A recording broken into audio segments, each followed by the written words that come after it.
Hello, everyone, and welcome back for what I expect will be the final time to our playthrough of Disco Elysium. My name is Wanda Wix, she, her. I would be very surprised if you didn't know that at this point. And yeah, we're in all likelihood going to be finishing things off today. I'm expecting this session might possibly run slightly longer than average, so, buckle up. And I just want to mention before we begin, I think I may have said this very early on. The fact that before this game came out, Robert Kurvitz released a novel called Sacred and Terrible Air, which takes place 20 years after the events of this game in the 70s. And in that book, Revachol gets nuked. That's why this game is so important and why it's so important that it creates multiple timelines. Well, one of the reasons. The other reason is that it helps to shore up the reality of this world. But it creates escape hatches for Revachol. But it's not just Revachol that gets destroyed. That atomic blast is part of a larger world war, as you might expect atomic blasts usually are. And in much the same way that Sarath was the material cause of the communist revolution, the material cause of that world war is the Pale, gobbling up more and more of the islands and continents and isolas of that world. It's sort of like the end of a game of Fortnite, only instead of winner, winner, chicken dinner, it's winner, winner, last one out, turn off the lights. But, crucially, despite the fact that Sacred and Terrible Air is largely about the Pale, and the way that the Pale erases memory, erases reality, erases information, there's no mention whatsoever anywhere in that book of Suna's swallows. And that is a valid timeline depending on how you play this game, because it's more than possible not to discover the swallow, not to have our conjecture that the swallow is related to the Pale. And it's possible to fail. That's a valid ending. But for players who are thorough and complete the church quest line, we discover the swallows, and we see Suna is getting in touch with her colleagues and spreading the word. And crucially, once we finish this murder case, well, the events around Wild Pines are of great international concern. After all, Wild Pines and this particular harbor manages 8% of the world's cargo. Having the harbor taken over and stolen by the Union is of international import, if you'll pardon the pun. So the world can't ignore the events that are taking place here, which means that the world can't ignore the murder of Lely, which means that the world can't ignore the murder investigation that we're about to solve. Which means that, in turn, the world can't ignore Suna's discovery, because Harry Dubois is part and parcel with all of this. Ghostbusters is usually categorized as a comedy or an action-adventure. It's almost never considered to be a horror movie. And that's because At the start of Ghostbusters, Egon Spengler researches ghosts and how they work. And when you understand how something works, you can make technology about it. We know that this world already has technology that allows them to work with the Pale. We have Ruby's Pale Latitude Compressor. There are repeater stations that allow them to make long-distance calls between the islas.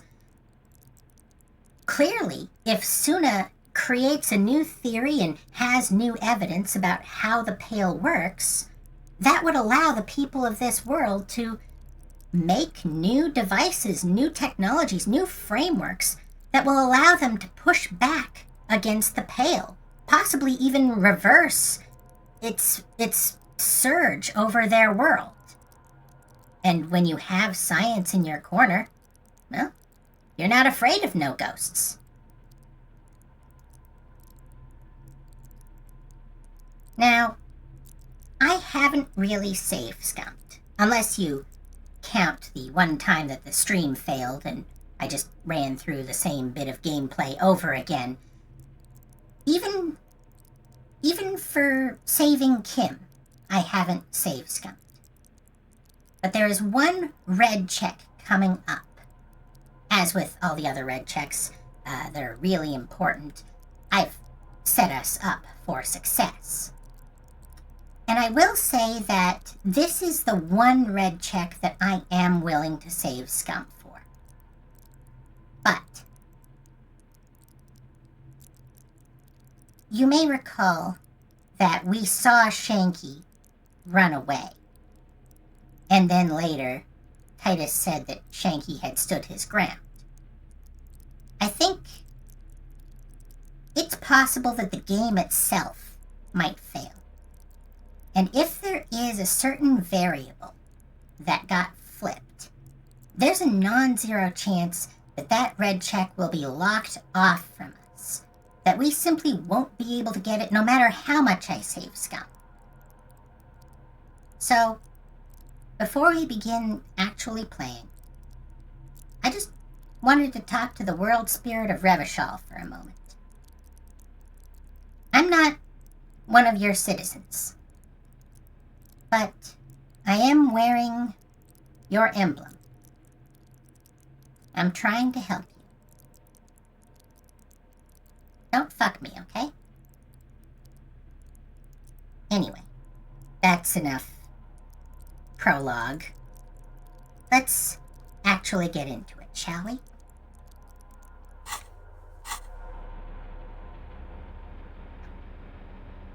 The killer is somewhere over here.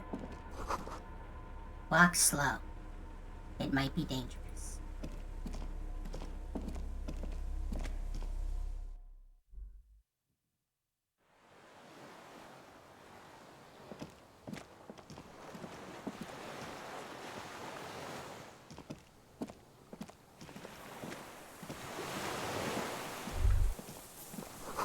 Small white flowers blossom all around you. A rubber dinghy.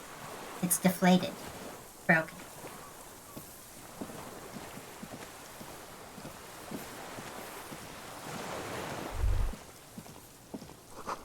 The air smells sweet and scary somehow. There he is.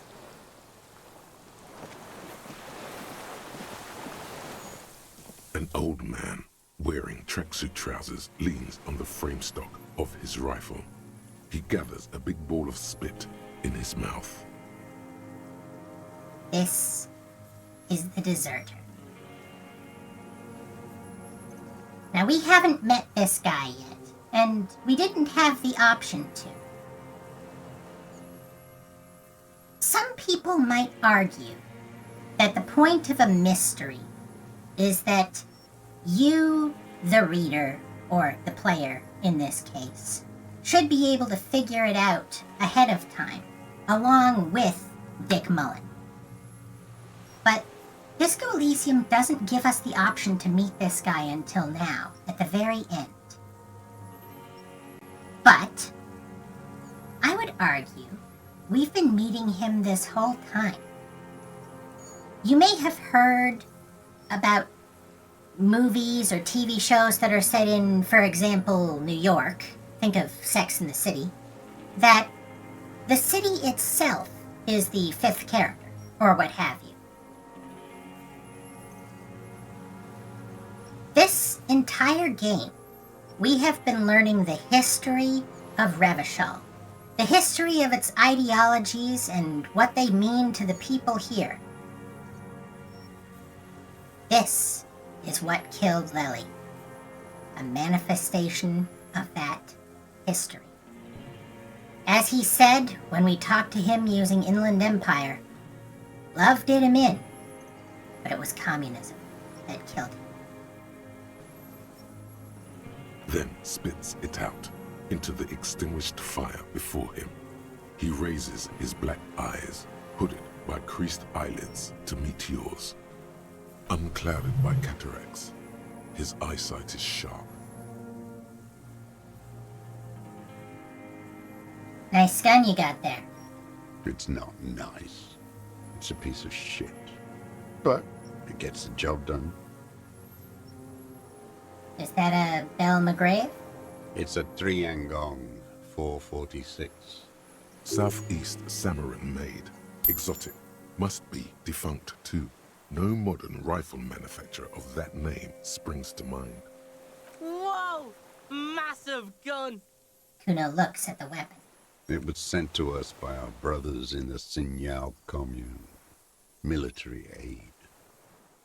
Much like the speakers that the sneakers were sitting on, or the pasta or rice that's humanitarian aid. Samara trying to help out the commies. It has stayed true to him. He can still make it sing. The Signal commune? You heard me. It's good now. Like chalk wiped from the board. His gaze turns inwards. He's right. Almost no one remembers there was a third metastasis of the world revolution in the Safre Empire, extinguished in '06. It's not wiped from the board. I remember it. They wouldn't like hearing their name in your mouth. Damn dog.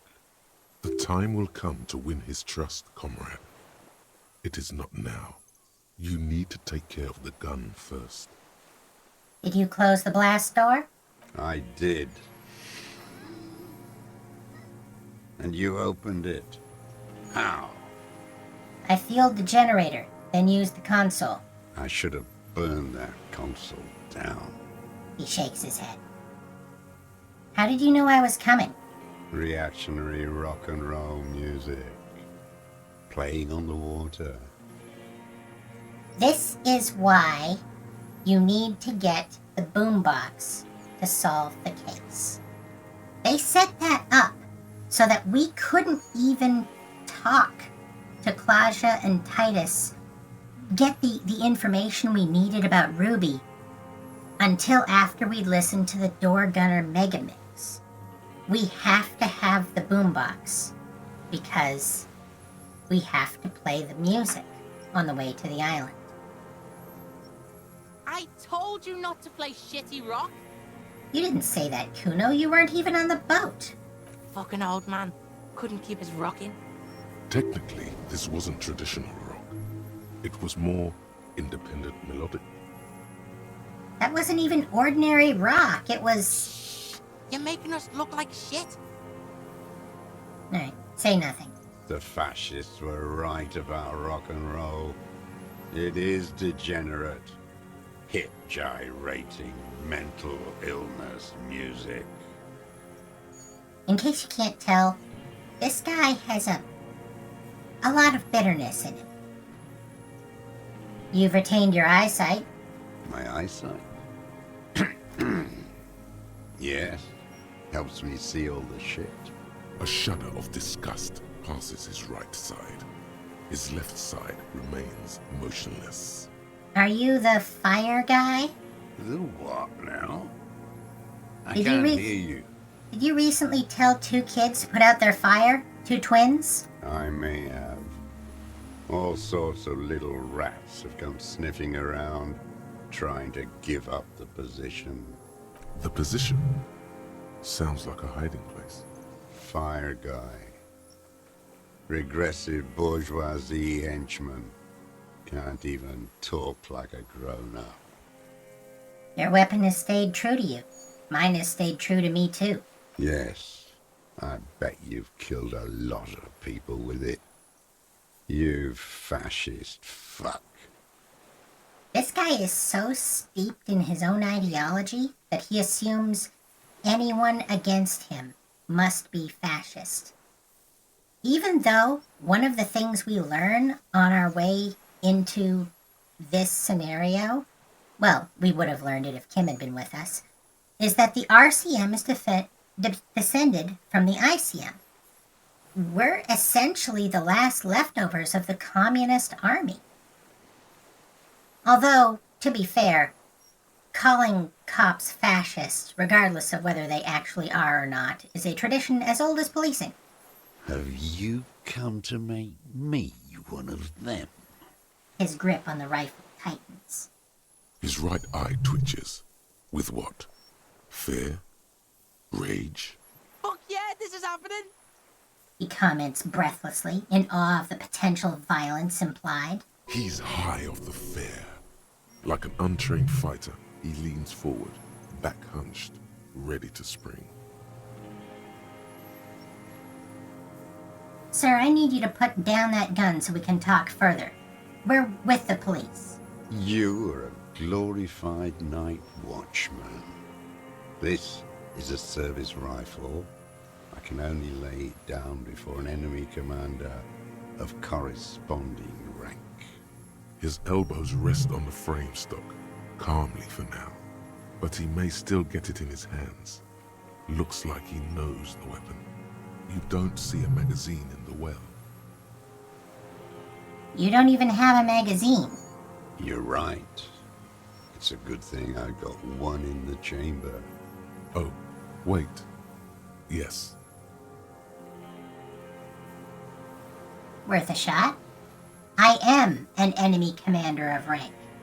Put it down. It's a good line, but your voice slips on, Commander, producing a little squeak. Sounds like you're afraid. A big-time operator of the pederast army.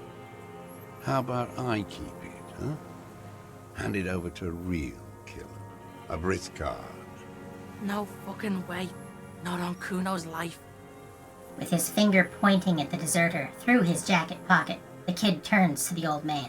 Officer Kuno's got his Keel 89 pointed at your fucking head, and he is gonna blow it clean off if you don't drop your weapon right now! His pointed finger is moving inside his pocket. A bold strategy, Kuno. Even with the intensity he's putting in those words and the fidgeting in his pocket, the kid is unconvincing. Disarmed by a kid. To hell with it. It's a walking stick anyway. It's out of bullets. The old man lays the rifle down carelessly, then looks at it lying there. He stares on, his wrinkled mouth moving without a sound. A strange sadness, like a song. What did you say?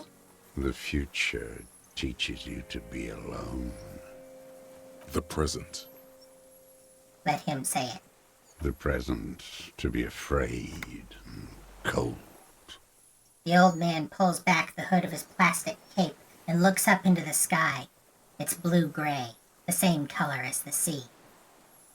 Those words, the future teaches you. Real music. Real Proletkult. That's La Revacholière, not your rock and roll misanthropy. Chanson de soldat of the black and whites. Marching song. Forget about that for a moment. You need to address that remark first.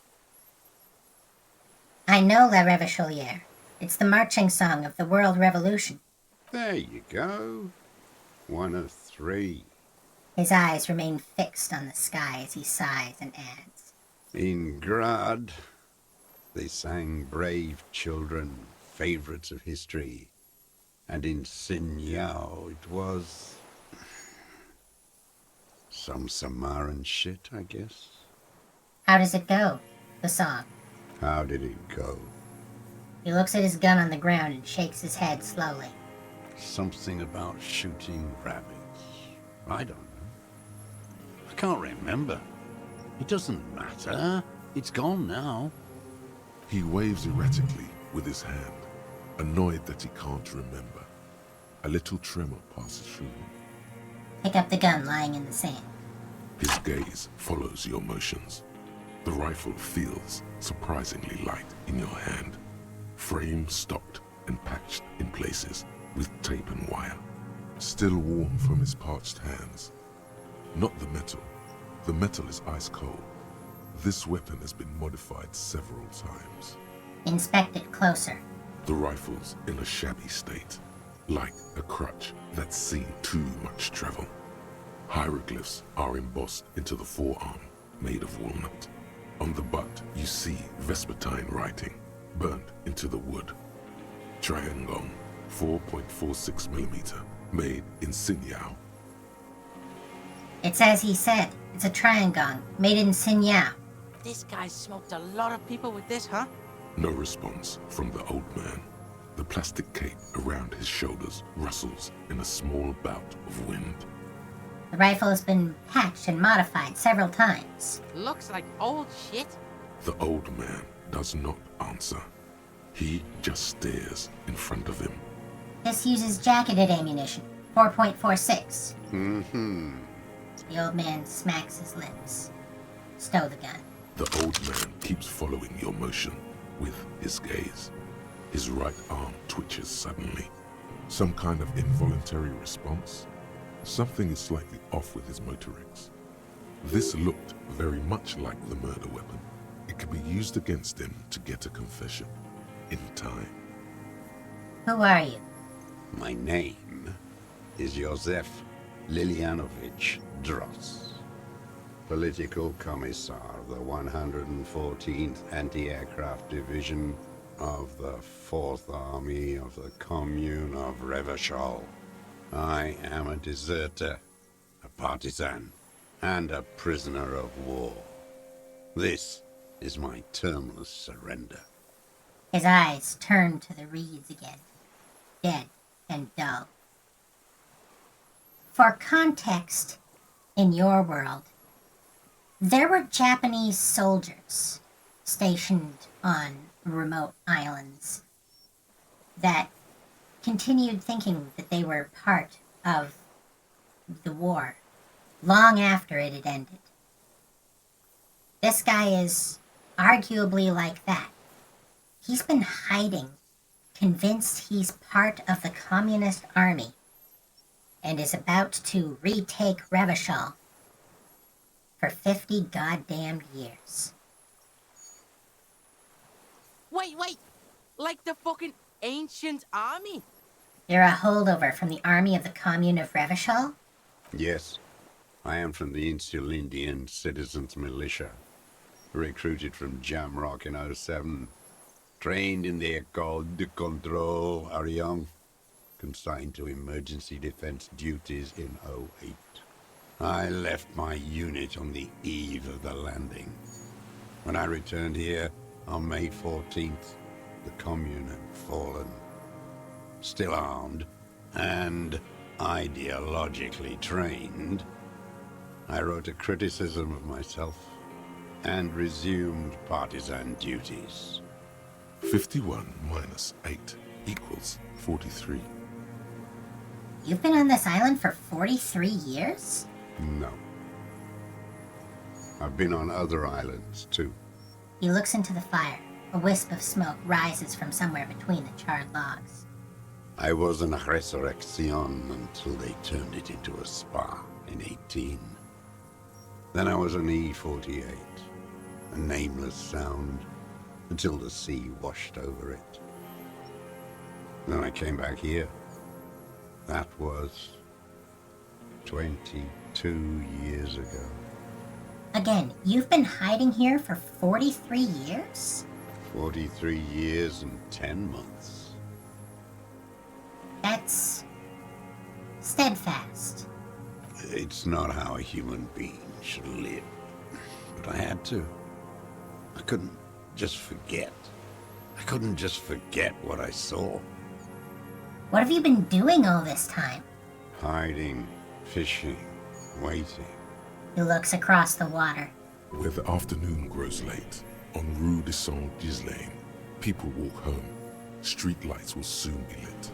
Further inland, the streets are alive with workers, men, women, children, street hawks and migrant laborers.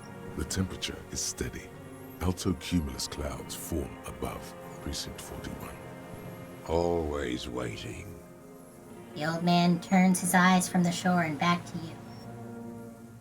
Waiting for what? For her to return. Her who? Girl, child, revolution. Girl-child revolution? Always. So our options are, I'm afraid she's gone. She better come. I too have given my life to Mazovian socioeconomics. I dare not dream anymore. Nothing in history is guaranteed, but revolution is still a possibility. Girl-child nation is too strong for that. So this presumably would be the fascist option. This is the communist option. Arguably the moralist option.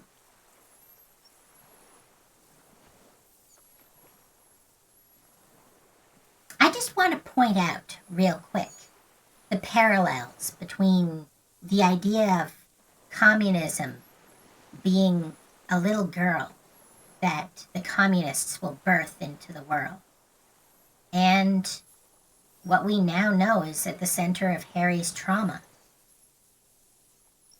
There's a reason why he conflates Dora with Dolores Day, and thus with the moralists and the moral intern. Dora terminated her pregnancy and made the possible girl child go away. But unlike Dora, who left to go to Grad, Revachol has been living in the shadows of Dolores Day, the moral intern, all this time. And this man has never forgotten it.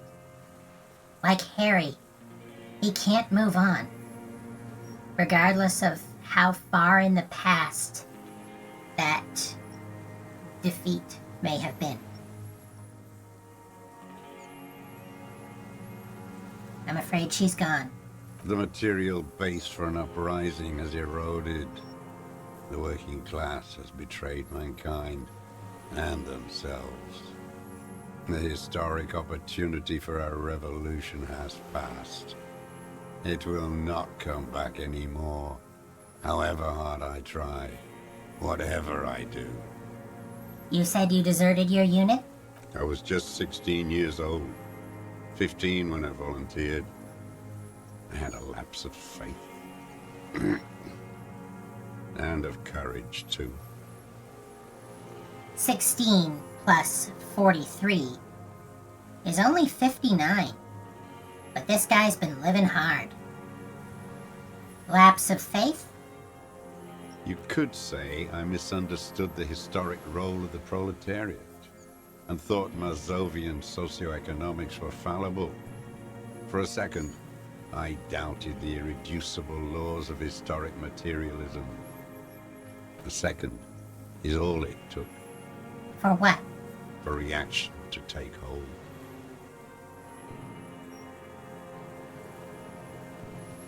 What reaction? Petty bourgeois terror.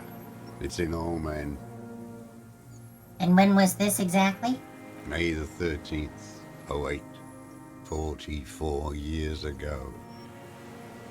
The horizon was black with coalition airships. Their petroleum rose to the sky, and it looked like like it formed the clouds, storm clouds. When they started shelling, it was dark magic. Dark magic? The combined might of international capital. All at once, all the greed and terror in the world tore into Revachol.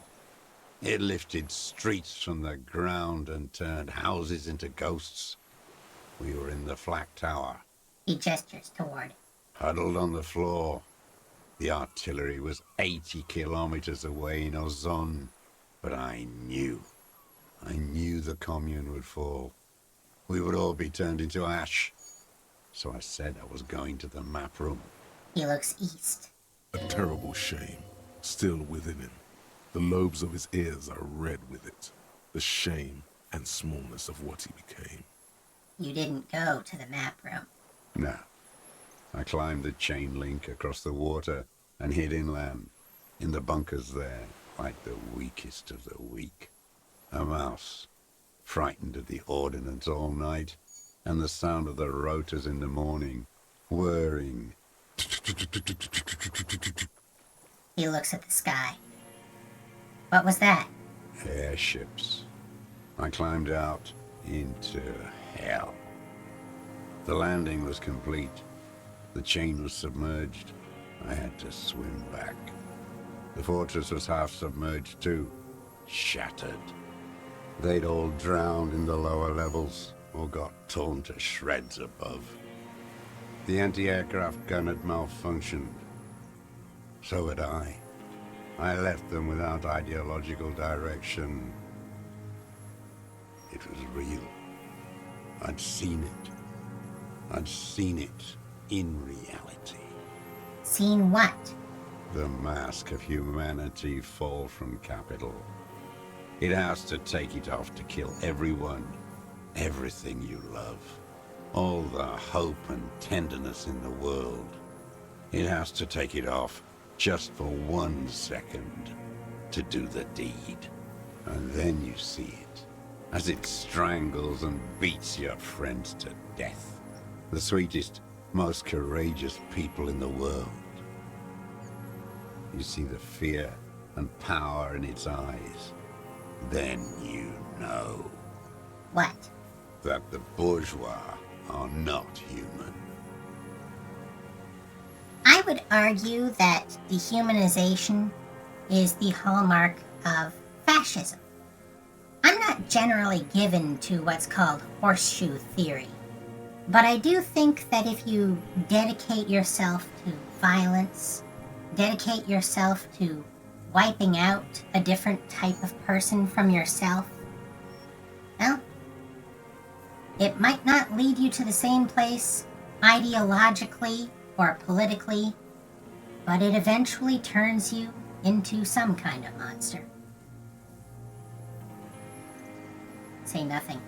Let him finish. I had to. I had to fight it. I had to never stop. The old man falls silent. His black eyes keep piercing your skin as he looks to some great distance behind you, shaking his head slowly, retreating from it. What is this place? This island? It's not an island, Dwat. It's a defensive fortification of the commune of Revachol. And I am its last surviving defender. For those of you who don't speak French, droite is the opposite of gauche. It means right. Again, he assumes that we are fascist. We must be to the right of him since he's so far left. What was it used for? The congenitally deformed King Philip II built it to restrict access to the Bay of Revachol.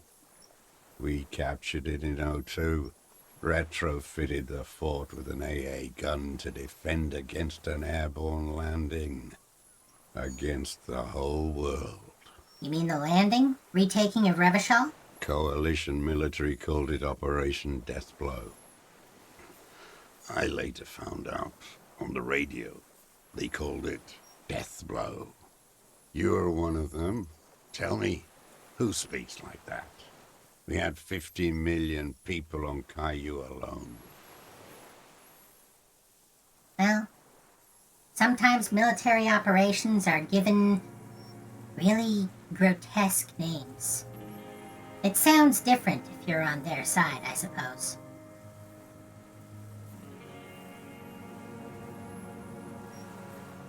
Coalition military. Iblis, Iblis? the black-eyed angel.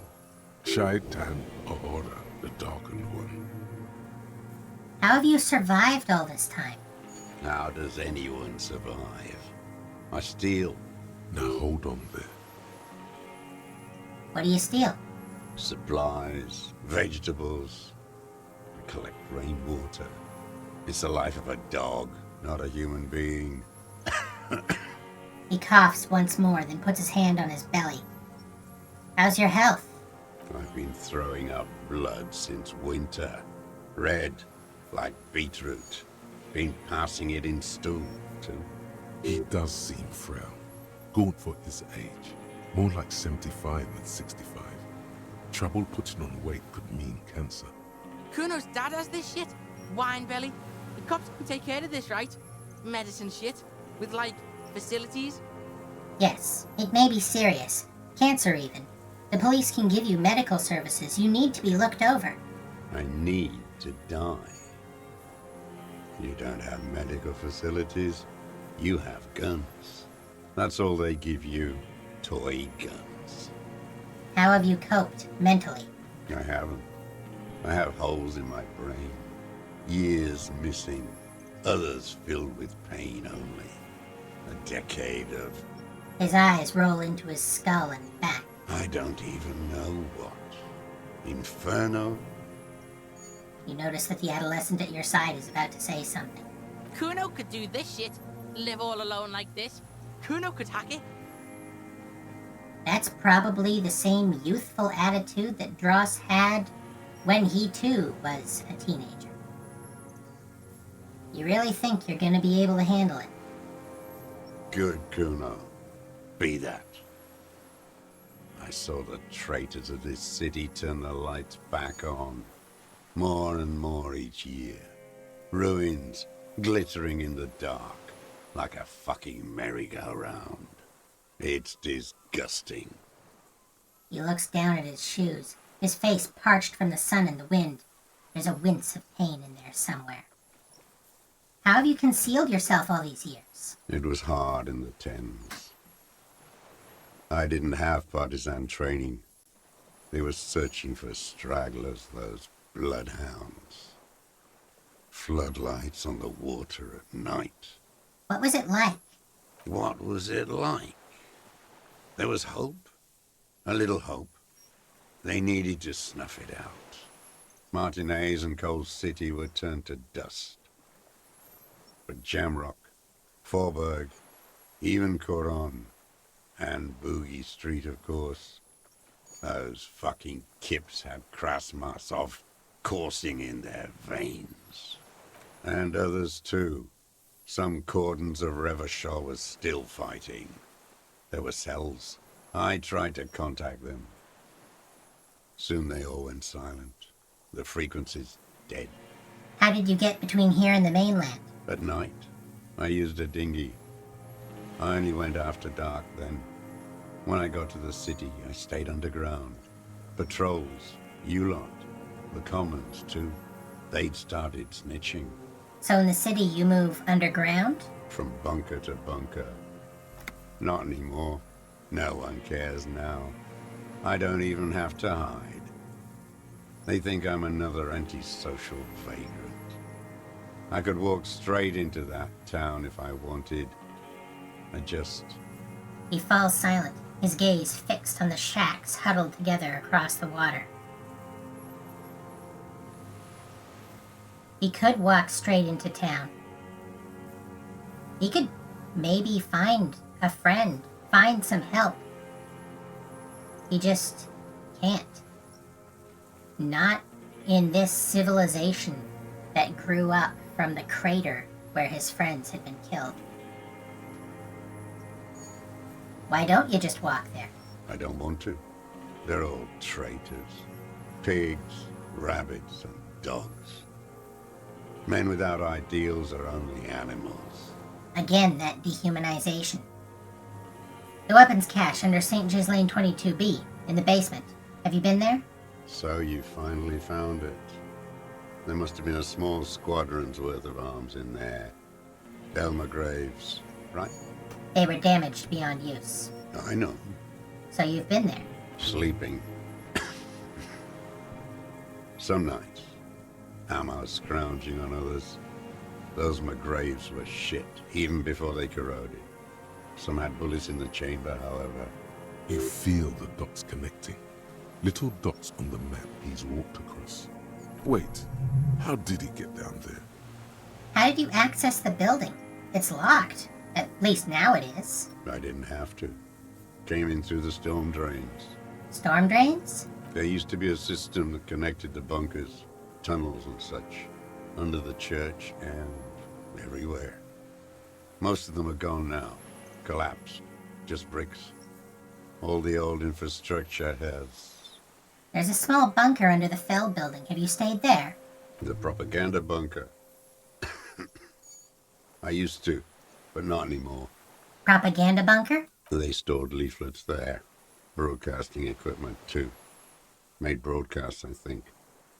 Propaganda officers. I buried them with their leaflets. They killed themselves. 2 young boys. Killed themselves? A lot of our boys did. I spent some winters there. Never liked it.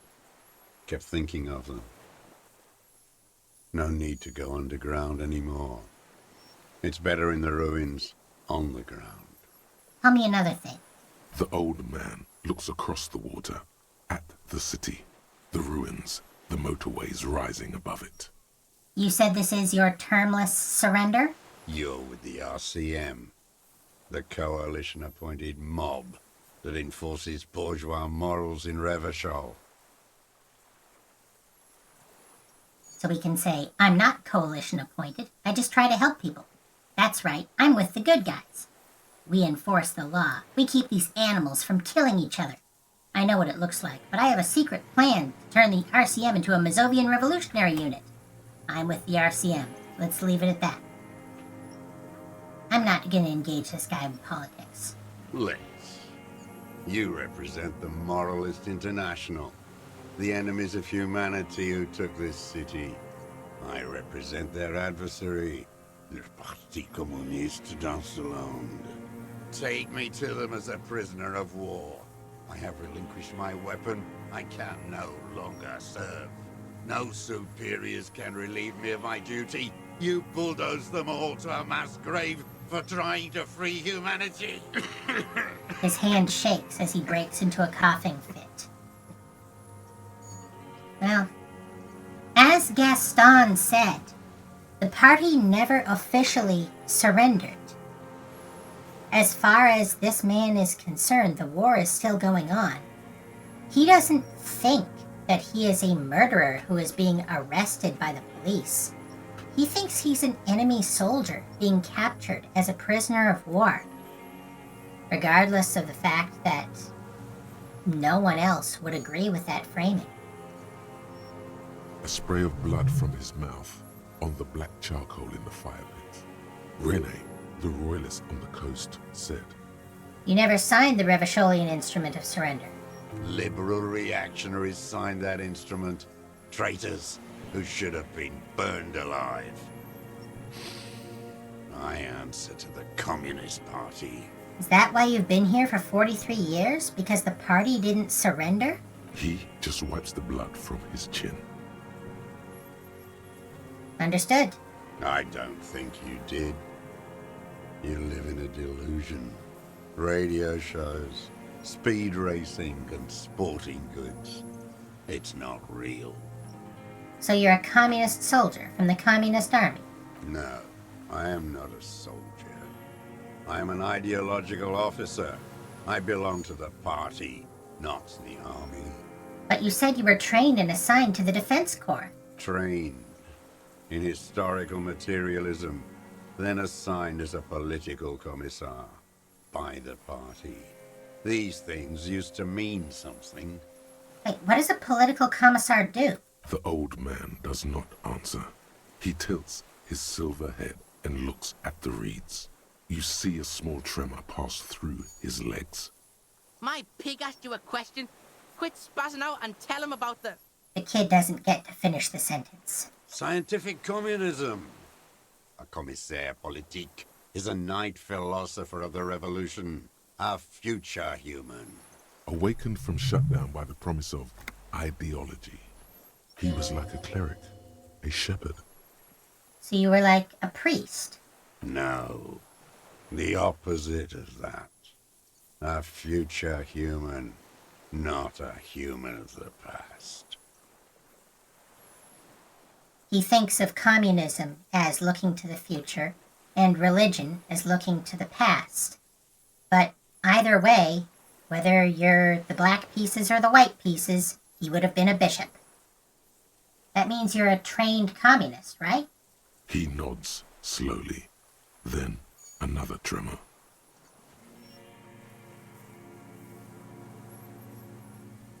I'm also a communist. No, you're not. You're a liberast. You should engage him about inframaterialism. Impress him with all the ideas you picked up from the reading group. Yes, all the knowledge of inframaterialism we've gleaned over the week of being in this world. No, don't. This man does not subscribe to intellectual daydreams. The communism he mourns is a planetary force. Liberast? A liberal and a pederast. It's what most liberals are. As, again, with most people who go all the way to dehumanization, if he can't call you a robot or an NPC or a dog, he's just gonna accuse you of child molestation because it's the worst thing he can think of. I'm not a liberal, I told you I'm a communist. The old man spits into the fire pit. He does not say anything more. A jitter passes his lower body. The expression on his face is unreadable. There's some sort of interference there. Neurological. This dude's real busted. I have another serious question for you. There's nothing serious in this world. It's a farce. What have you been using this gun for? I've used it for killing people. Here we go. A trail of blood. Even the kid can smell it. Killing people? Like straight offing them? It's a gun. That's what they're for. You want a moralist euphemism? Defending your family and your property. I haven't done that. I've used it to kill people. You mean like lately? After the war? There is no after the war. Class war is never over. He shakes his head and smiles, his teeth rotten black. I'd just like to remind you, by the way, that this game was made by people who called themselves communists. Possibly even tankies.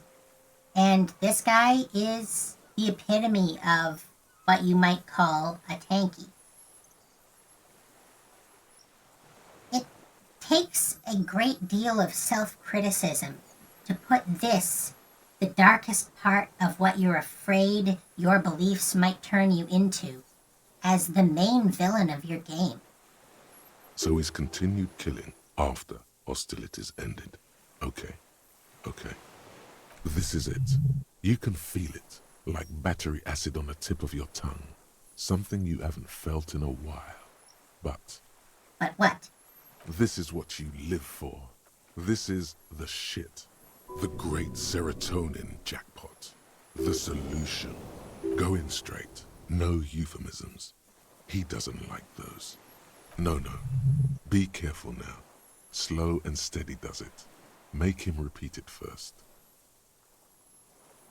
I know you want to tell me. Have you killed anyone with that gun in the last week or two? I don't want to tell you anything, you grotesque murderer. Wait, which one do I say then? Nothing comes to you. Silence. His black eyes look at you, and in them a chill, like electricity running up your spine, crawling into your skull. Shivers is trying to tell us something about this guy. What? All is not as it seems. Revachol is trying to tell us something about this guy. Something important that we don't yet know. Well, Did you use that gun to shoot and kill a colonel of the security contractor Crenell? The who now? He leans in and cups his ear. He heard you. He just wants to hear you say it again. This is dramatic flair on his part. Right choice. We're in. Do it, sire.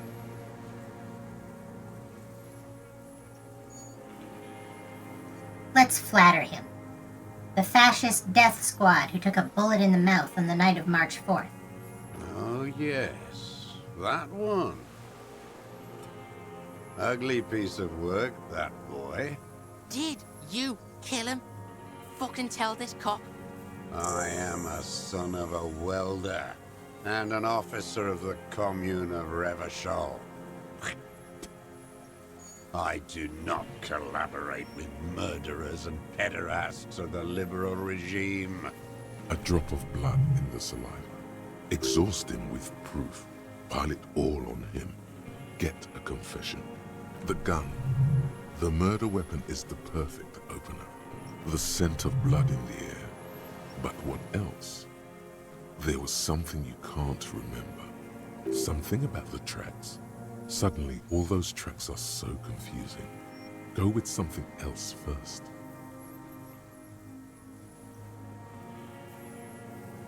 We've done the ballistics. The shot came from this island.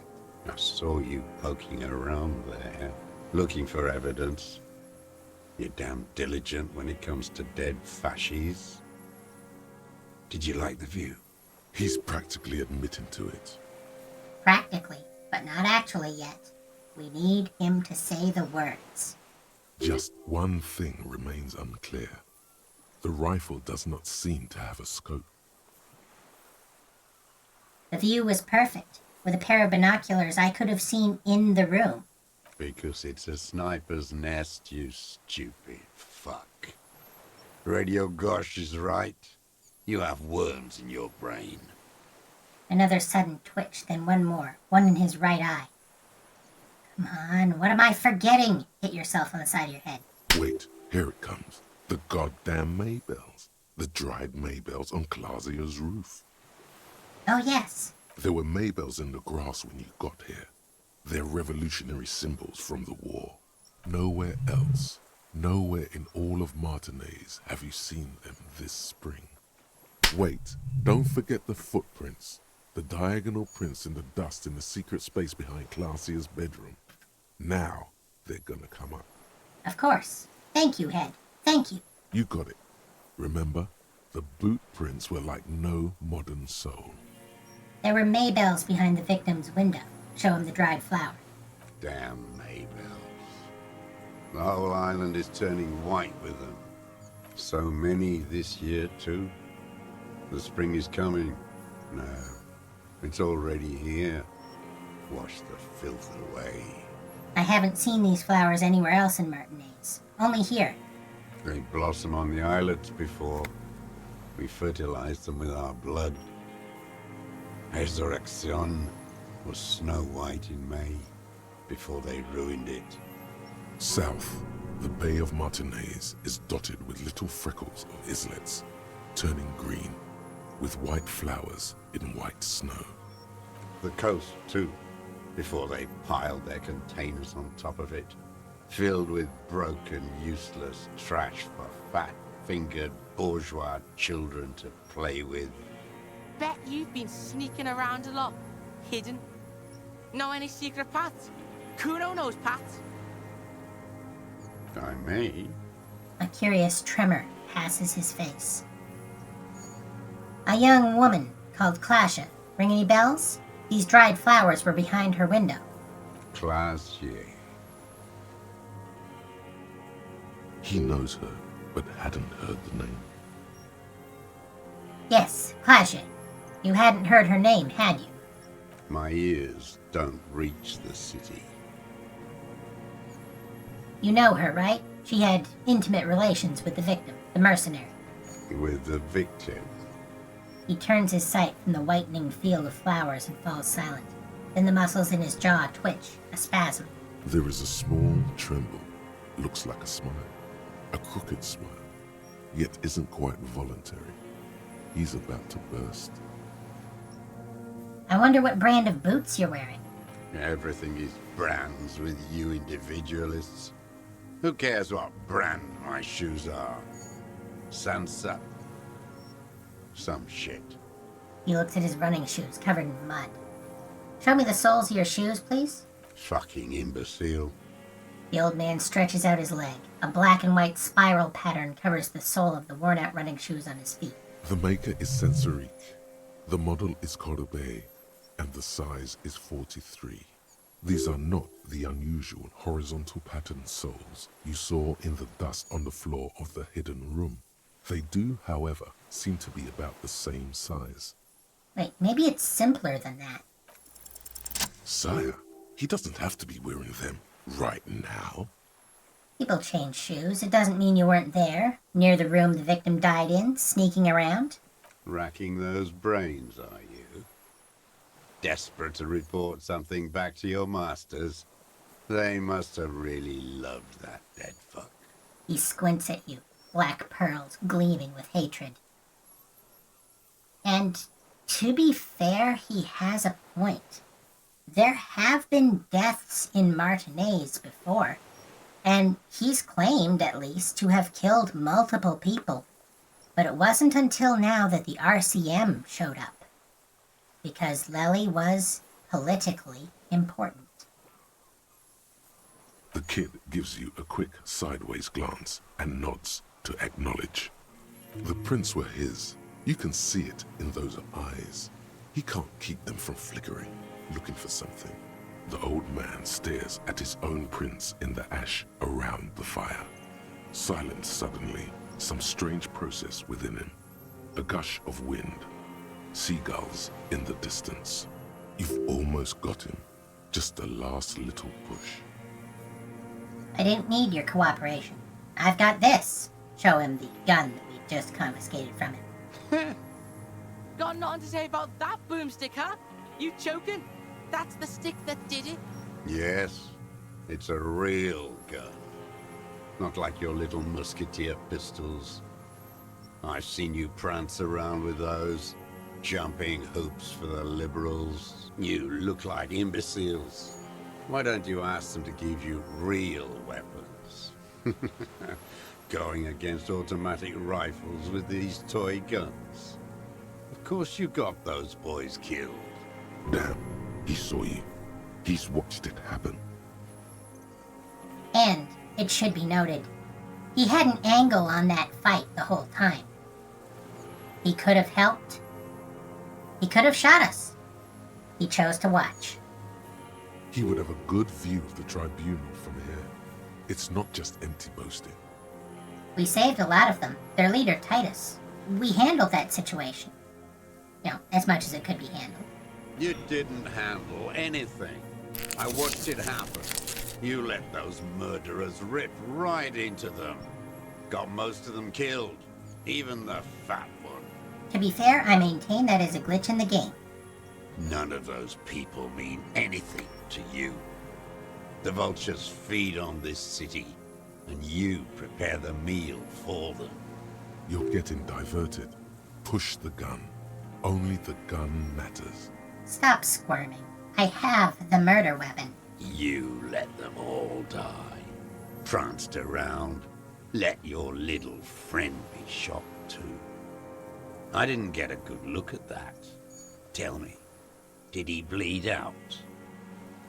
Shut up. I'm calling it. I have the murder weapon. Who are you trying to prove this to, huh? Your friend? He's not here. He's dead, isn't he? He's not dead. He's in the hospital. Even though Wanda might be wearing his jacket. The world will rejoice when he dies. One fascia less. If anyone playing this game was sympathetic to this guy up till now, they just lost it. He hisses, then glances into the reeds and twitches suddenly. You know who he was. A coalition-trained murderer. Armored and armed. He wasn't human. The blunt end of a hammer. Dripping with blood. He was a killer, but he was still under the protection of the law. Beating us to the ground. Moaning with joy. You hounds get so thorough when a company-trained killer dies. I haven't seen you on this coast for 40 years. You know, maybe I should have killed one sooner. Got your attention. Now you stop beating druggies and prostitutes in your basement. Now you come to investigate. Not when they die by the hundreds. He breathes through flared nostrils. This is it. Shot him. Shot him. Say shot him, not killed him. So you shot him? Oh, the inhumanity. One paramilitary less in Revachol. You can almost see him squeeze a tear out of his eye. His fists begin to tremble from the anger. Just nod.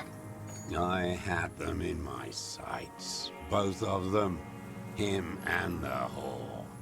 I was breathing with them, in phase, and I pulled the trigger and flew on the air until I landed in his mouth. He begins to smile. I didn't think I had a shot like that in me anymore. I did.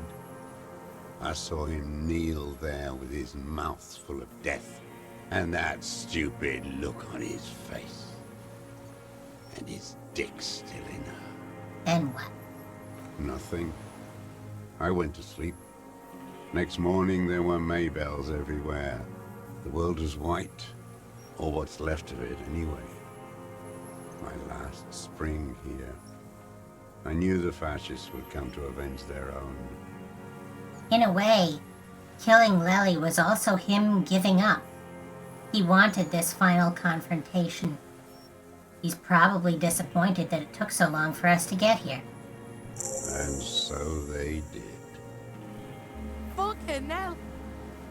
The kid looks at him for 1, maybe 2 seconds, breathing heavy with excitement. Do you understand you're confessing to murder to a police officer? Yes. A single word is all he gives. Now, a motive. You still need a motive. The confession alone isn't enough. Wait, motive? Why? He could say he was taking the fall for someone. Insane. Coerced. It's useless in court without a motive. Don't mess this up. One more thing. Why were you looking at them that night? I'm always looking.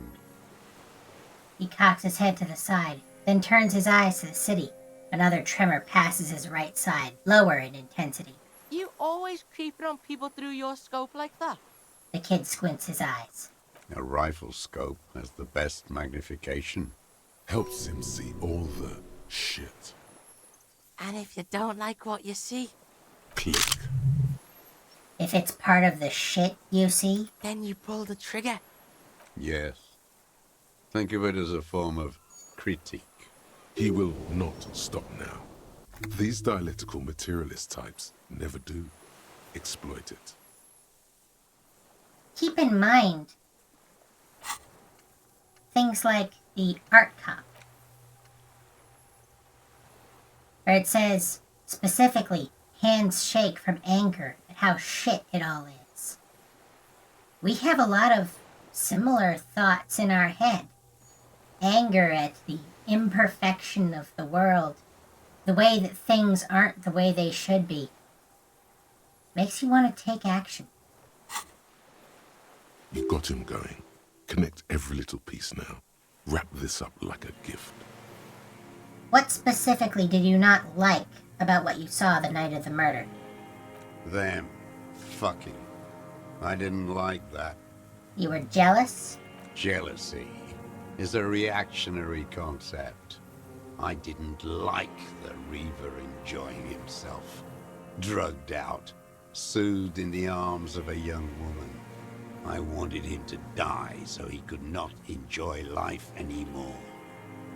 For all his talk of communist ideology, like Manana said, it's an older idea.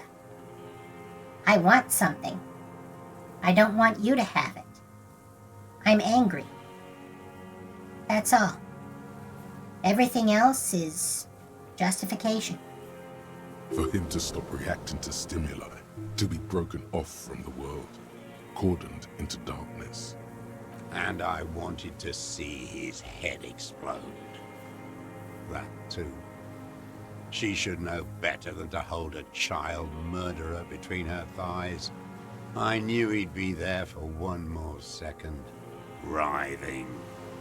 That's all it takes for the bullet to reach his head. Now that I think of it, I wasn't aiming for his mouth.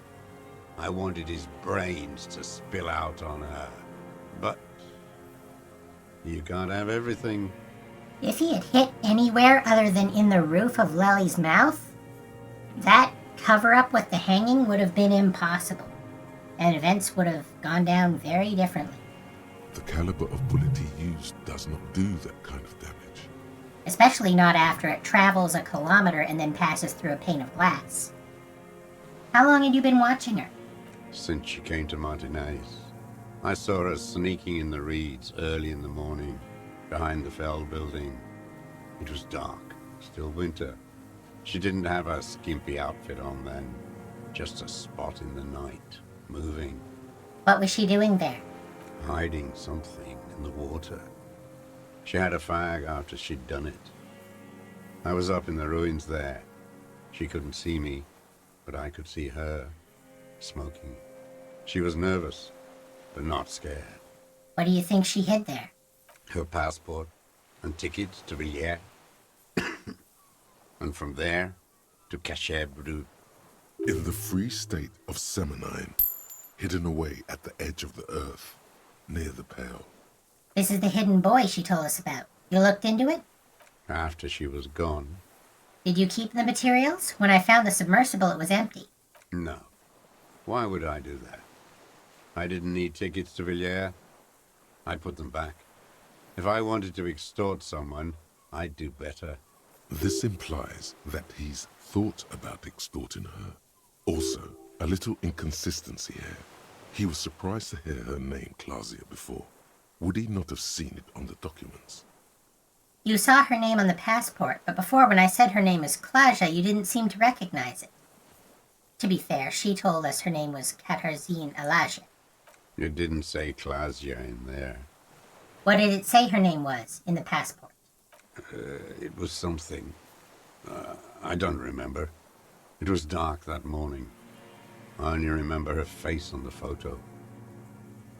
Moving on, did you continue watching her after this? I did. She had a face like an archipelago, with those birthmarks, and a body hard and lean and bruised all over, black and yellow. I could see she's taken a beating. I could see who she was, too. A spook, on the run. Revachol's the cloaca of capital now. All the bagmen and arms dealers end up here to do drugs and have sex like animals. The bruises. Can you make that out in a scope?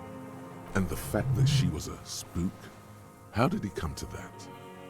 First, you could tell she was a spook from the documents? She had different color hair on the photo. And glasses. Forged. Some sort of sordid bourgeois affair. I've heard about this kind of thing on the radio. In much the same way, I'm sure that the Pigs gets her current events from the radio. And the bruises. You could see her bruises through the scope of a rifle? You can't see that through a scope. It's just a blur there. He shakes his silver gray head. How does he know those minute details about her body? And this is pretty obvious. Footprints in the dust, could have changed shoes, found the peephole. He must have climbed you're to the kidding roof, me. maybe. Well, we'll just ask him. How did you get close enough to see her bruises, Mr. Dross? I have my ways. A cracked smile appears on his dried white lips. You've been through some secret route shit, huh? Inside the wailing in rags, creeping around. I've been through all of Martinez. Every nook and cranny. Thank God the kid is picking it up. Yeah, but that one too, right? Secret whaling shit. Kuno picking up the slack for us. The game doesn't want us to miss this detail. Yes, that too. The things they did in that little room. What she'd do to feel good. Funny the way light works. You turn it on inside, and it gets so dark out, you can't see a man looking in. I learned that in the 20s, when they were still hunting me. I've seen people do some shit, but... He keeps shaking his head. Those two took the cake. Yeah, the lightning gets shit going. Speed freaks fucking in the bushes. He must know his way around a creaky floorboard and a rusty hinge on a door. How did you get in there? The hidden pinball workshop. I can just walk in there now after a good wash. I told you, they think I'm an antisocial. Closing hour is a good time. The kitchen's empty. And the door? The steel door in the kitchen? How do you open that? I got that open a long time ago. Some bourgeois game merchant lived there. I don't know, 15 years ago. He left spare keys all over, and I took one. Then I saw her turn the light on one night in my scope.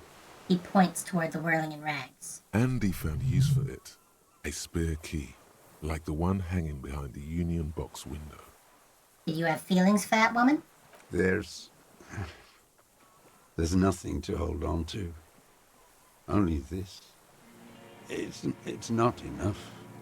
The coals of his eyes glisten suddenly, like stones dripping with water.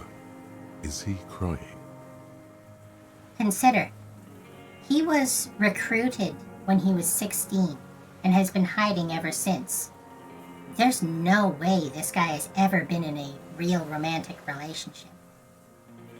He's seen all of humanity, and one of the things he's seen is something that he wants and needs. A connection with another person, romantically or otherwise. Man needs to feel something else. In this fight, it helps if you have your eye on something there. It's weakness, I know. Was that why you left the dried flowers behind her window? No. He starts to shake his head again, a sunflower on a withered stalk. Why then? I don't really know. I was there one night and she was crying, like a child, in the corner of her room on the floor, like she does sometimes. When was this? The day after I killed him. And you brought her Maybells. Yes. I don't know why I do the things I do anymore. Say nothing. Neither does he. He lowers his head, like a sunflower on a withered stalk. So in conclusion, it wasn't about him. It was about her. Her. He repeats, staring at the ashes, then the reeds. There's a twitch in the corner of his eye. It was about bitches. Now, I'm not gonna go back and save scum this one. That wasn't the check that I said I was going to save scum.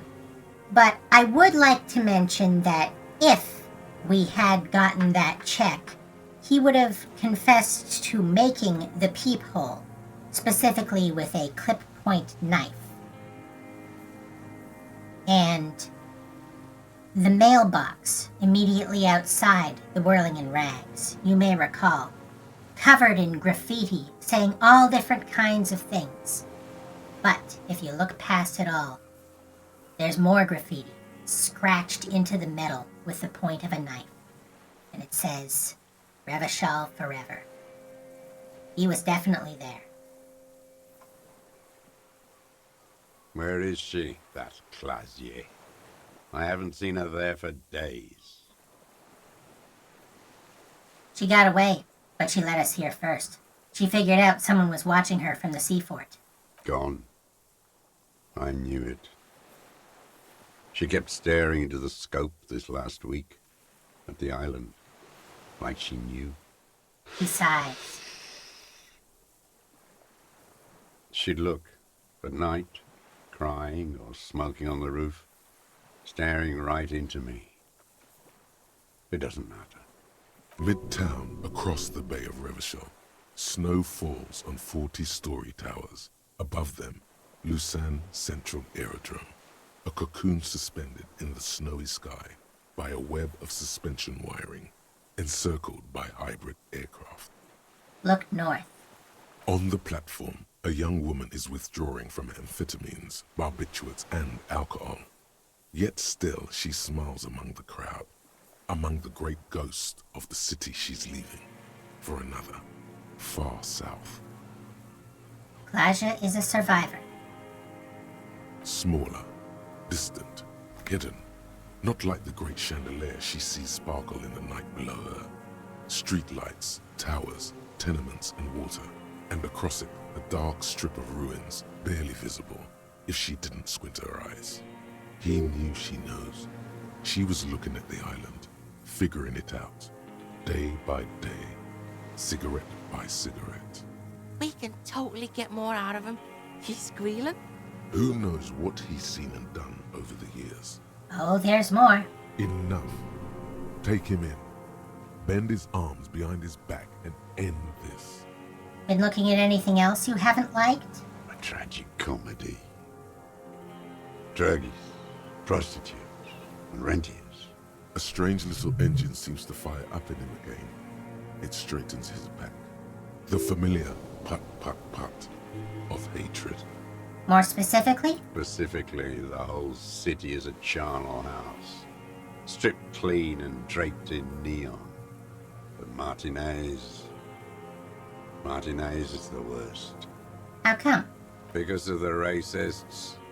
Everyone is a racist in Martinez. It's their favorite thing to do in the whole world. Listening to race-themed radio shows. In the ruins, in their lorries. He points inland. Pumped full of steroids and Radio Revachol 92. Race this, race that. It's all sanctioned by that Social Democratic Union and the farce of a Social Democrat who runs it. Mr. Clare? Yes, the fly larva in his container.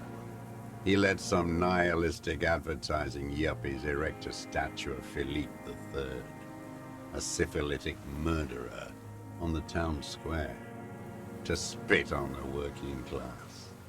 I don't think he's seen yet that a bunch of young communists have plastered that statue with flyers for their reading group. Let him finish. Do not interrupt. Not since the serfs of ancient Pericarnassus has history produced a more inert social class than the Martinez proletariat. The rest of Revachol at least pretends to rebuild. These people still live in ruins. I think they probably would rebuild if they had support and money. Like, they're not just lazy, dude. Intense, like animals. Like those boom-boom morons on the ice. A pity they didn't drown in that tent of theirs. He keeps shaking his head with sorrow for the sight he missed. That all? The worst of them is the blood-drenched Sucrion on her yacht, licking her lips. The old whore's gone now. Her gun-toting porcelain men are dead. So, actually, no. The worst is that old cock parading around in his uniform, throwing balls all day. It's not enough that the racists and liberals are dancing on our graves. The old loyalist ghouls still parade the ruins too. Every morning he's there, while the parasites he fought to protect are off in Ozon, or Quayamoran, or some other island they built their palaces on, feeding on drugs and having sex with their own children. Say nothing. That's all the rich really want. Sex with their own children. Throughout history, even the royal bloodline of the suzerain, it's all just an excuse for them to have sordid sex. At least that old cunt Frisell is now dead. Like I said, he just assumes that they're gonna do the worst thing that he can think of. Don't get me wrong, child sexual abuse is real and it's a problem. But if someone is obsessed with how their political opponents keep doing it, it's probably safe to assume they don't have any evidence. Just not. We did good when we pushed him under that horse car. If only, in the 30s, those disco whores. What follows is ominous mumbling. You cannot make out a single word. The disco whores are too much. Hatred shuts down his brain's language center, leaving only a nonsensical sputter. There was something about a statue and nihilistic advertising agency people might be worth investigating. And the Sucrian on her yacht? Joyce? Probably. I don't know if we're gonna get to this in this dialogue, so I'm just gonna mention it straight up. You may recall we noticed that there were bullet dents in the chest plate of the statue. I mean, makes sense that he'd take pot shots at that. And it makes sense that if he did it at the right time of day, no one would even notice. Boom boom morons on thin ice. Going under. Those are the tent kids.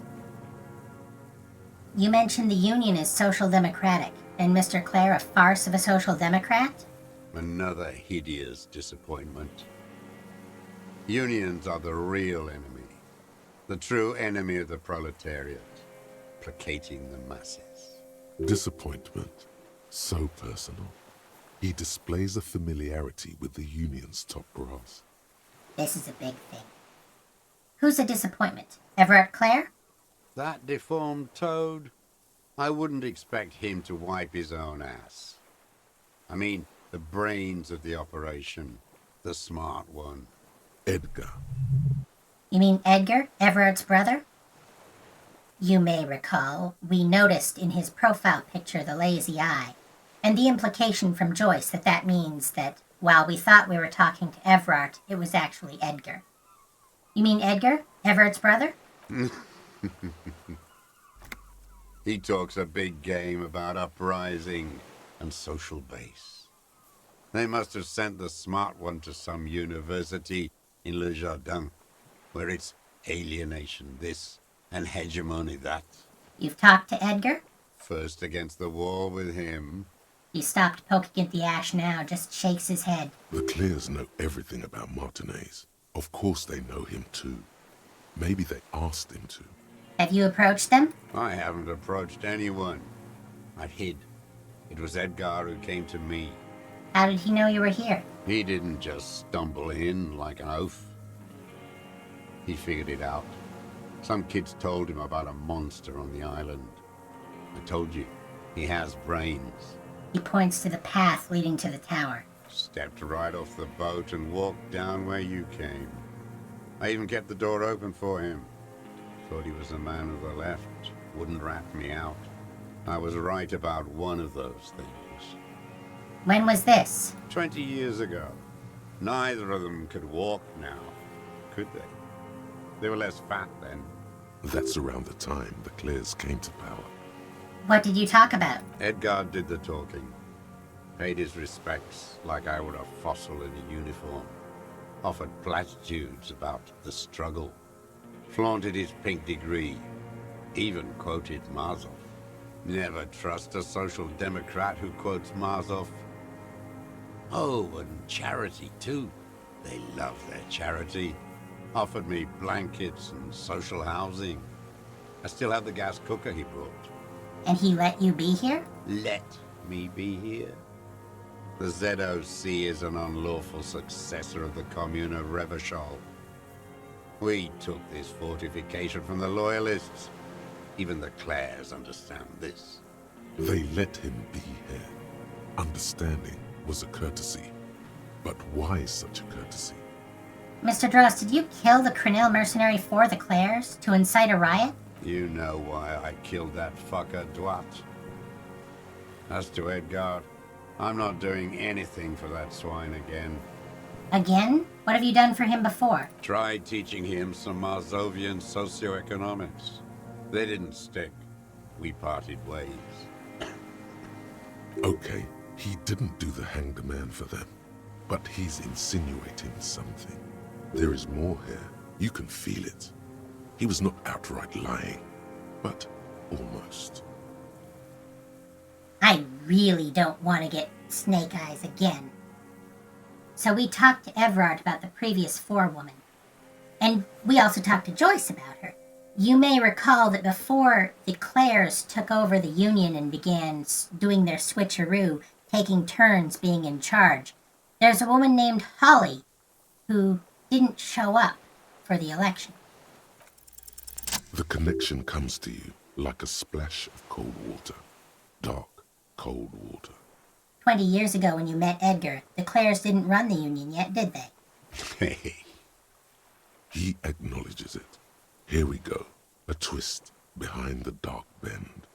Who did? That bourgeois cow. Tiffin Holly was her name. Licked the rich man's hand every time he came to town. Never seen a labor leader so hot on mutual cooperation. And money. She liked that too.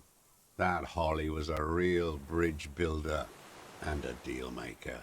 His eyes glistened suddenly with hatred. Bordering on sentimentality, it drips out of him, tempered by something familiar to you.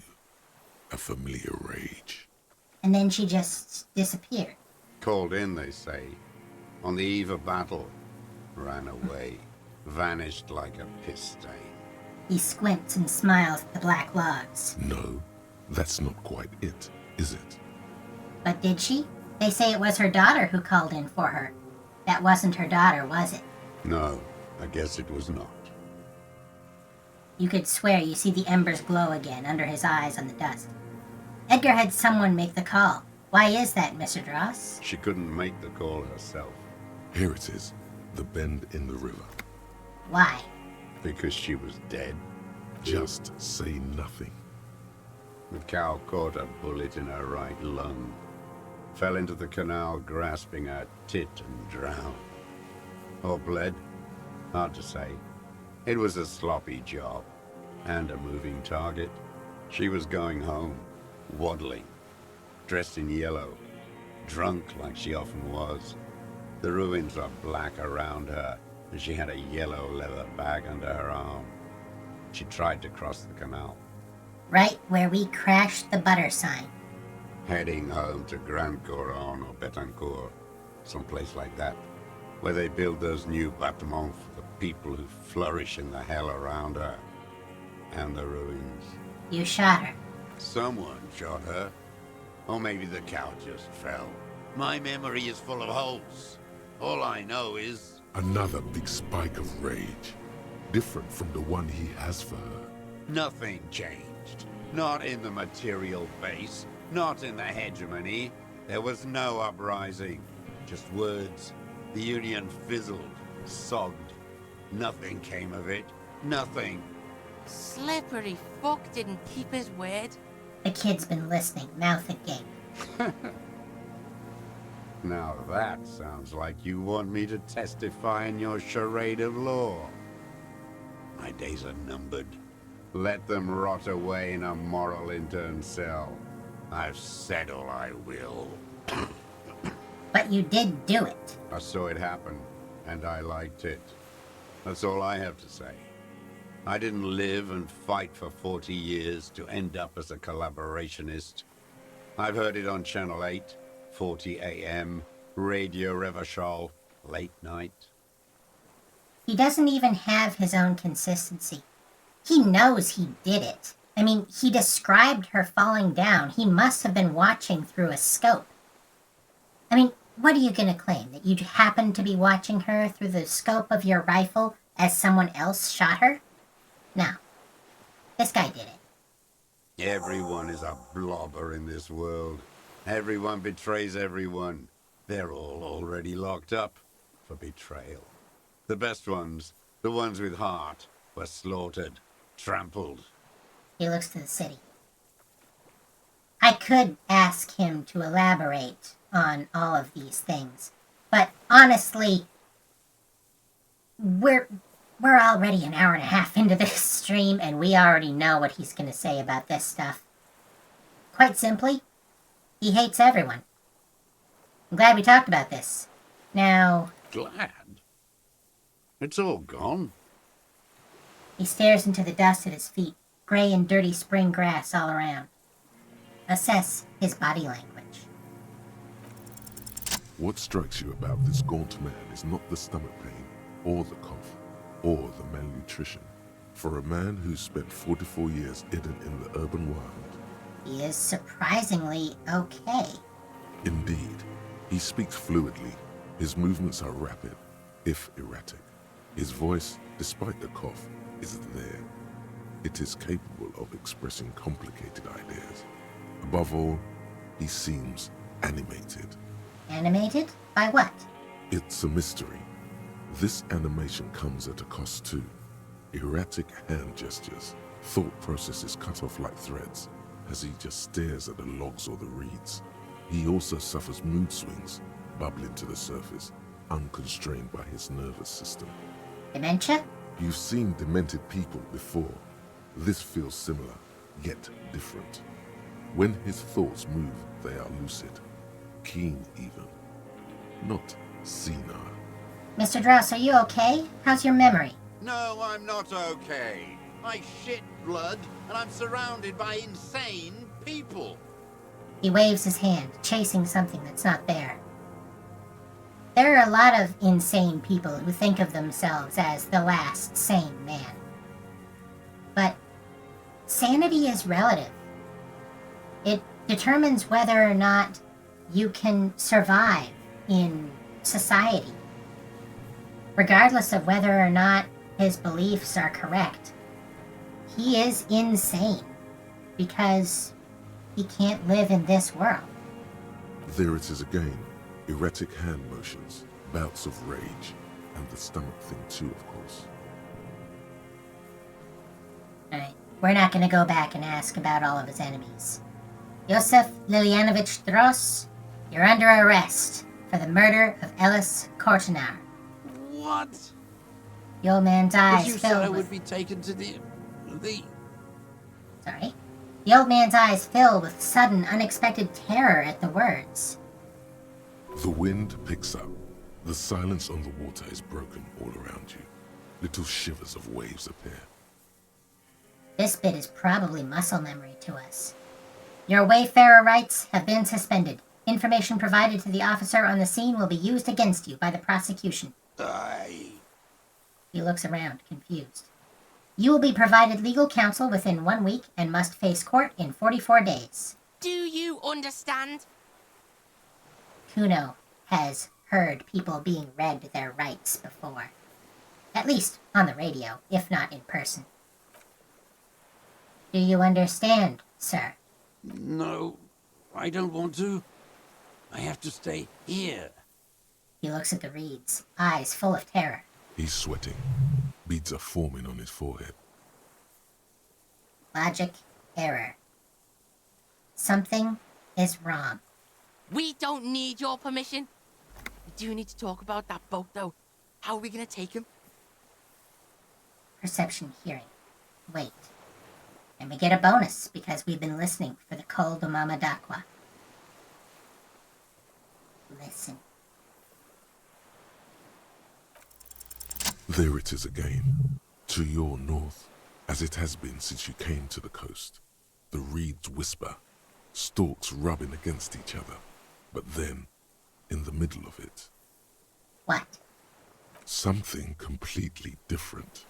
It sounds like a bow, very slowly being drawn against the strings of a violin. A very small violin, made of reeds and rushes. And now it happens. Maybe there is room for 3 on the boat? Shush, Kuno. Do you hear that? What? What a farce. What are you talking about? Is this really us? That's the big question. Is this really us? Your skin crawls.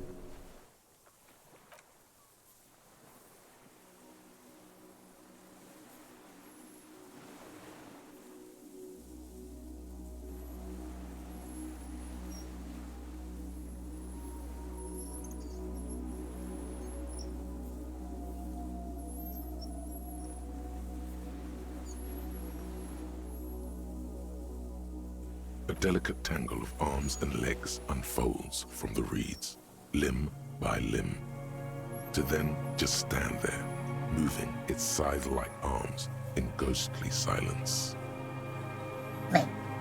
It's still there, an unfolding mechanism of reed-like chitin, hovering in place. What is that? What are you talking about? The old man looks at the reeds, then at you. The giant stick insect. There's nothing there. He looks confused. The stick insect is over 3 meters tall. It looks straight at you with its tiny pinprick eyes and its grotesquely small head. This is the Insulindian phasmid. The cryptid that Morel and Lena and Gary were looking for. Never would have fit in one of those traps. You feel your legs shaking under you and your gun hand move to your holster to grab the gun. There is. I see it. Tell me what you see, damn it. I can't make out one small thing in the reeds.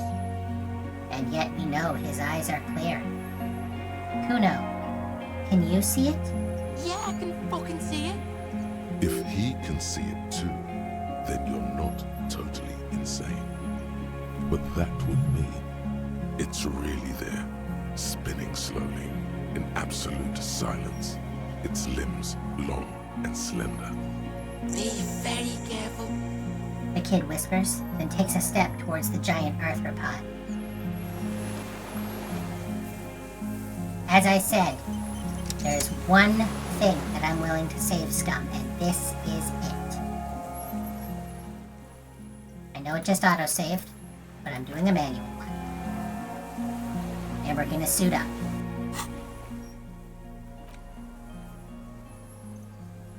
Let's see. Get our pants on.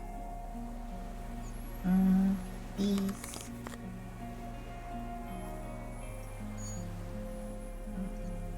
These. I think there's one more thing.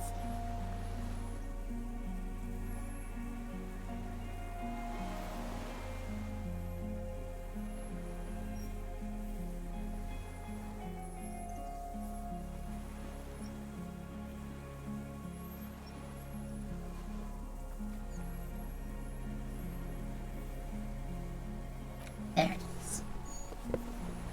And one other thing that I want on.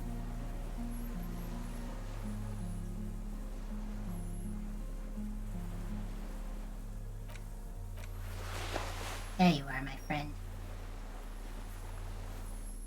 I'm glad we didn't burn you.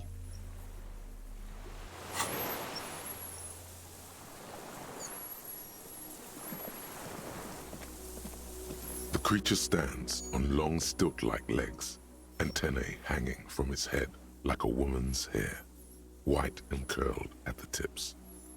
It is no more than 5 steps away from you. Like Dolores Day, like Dora, like Klaja. A blonde. Reed-like tufts stick out of its joints. As the insect moves its forearms, it produces a faint hiss, like a reel-to-reel machine spinning after the tape breaks. Like we did when we were too sad. The hiss is different from the strings you heard before. It says something else in a lower pitch. Listen carefully. Ch, ch, ch, s, ch, ch, ch, s. Be afraid. You smell wrong. That's the... The Insulindian phasmid? He finishes your sentence in awe. Kuno knows about this cryptid. Oh my god. Kim had the camera. This is the big reason, well, other than our sympathy for Kim, why it's a bad thing that Kim isn't here. No one can take a picture. Wait, how do you know about the phasmid? Everybody does. It's the fucking Insulindian phasmid. God, Kim had a camera, do you? Yeah. I don't have a camera. That sucks about Kuno. He not as much as glances at the gigantic insect to his right. Nor does it look at him. Its antennae take their measure of the air, slowly, searching for something. You. Say something to it, quietly. Something like, you exist. A sudden chirrup fills the air. The walking stick moves its whole body, limbs working independently of each other, like the parts of a masterfully constructed machine. Something in its body language has changed, just slightly. So this is the electrochemistry check. It's only a 10. We get a +3 because we heard of Lena's childhood experience. A +1 because Inland Empire told us about the miracle way out in the west. This is it. And a +1 because we let Morel lay that pheromone on thick. I will mention that if you don't let Morel spray you, you can't pass this. Oh, thank God. Slowly, with your breath held, you take 2 small steps toward the phasmid. The creature lets out a series of ultrasonic clicks that swarm around your head like swallows. The tracheal system on the creature's abdomen expands in front of you to take in and expel air. It's smelling you. Hissing and clicking, it extends its mandible-like antennae to greet you. You're right below it now, looking up at the colossal chitin of its white limbs. The head of the creature is crowned by reeds, and its eyes are like small droplets of water. Raise your hand, slowly. The insect stops its stridulation, seeming to observe you. Below its crown of reeds, little pinprick eyes detect motion, glittering. The world stands still around you. Suddenly, there is silence. Put your hand down. The invertebrate comes back to life, stridulating. Sets of complex eyes follow you, moving in tandem on either side of the insect's small head. It's smelling me. This is so sick. It likes you. The kid's mouth is agape. The insect's head is crowned with reed-like scales, the shape of seed heads. They rustle as the air moves. The ventricles at its abdomen continue expanding, like lunglets, breathing you in. Your sour, greasy semiochemicals on the breeze. Hello. I'm Harry. I don't really know who I am. No reply. A total ancient silence comes from its mouth, along with what appears to be some kind of foam. The stridulations of its limbs continue all around you. Stand on your tiptoes and look more closely. You were right. Little bubbles form on the mouth parts of the creature, on its segmented lower lip. It looks to be foaming, slowly. The foam is white, then yellowish. The faintest smell like you've never felt before, like burnt roses. Kuno, it's foaming. Whoa! Maybe it's poison? Fucking hell! The kid watches you apprehensively. The foam slowly turns a darker shade, like burnt caramel, as the insect moves its mouth parts, masticating. The little bubbles begin to burst, one by one, letting out that same smell, like summer burning. Apricot blossoms, white blossoms erupting, a sensation like cold hands on your face. And now, the point.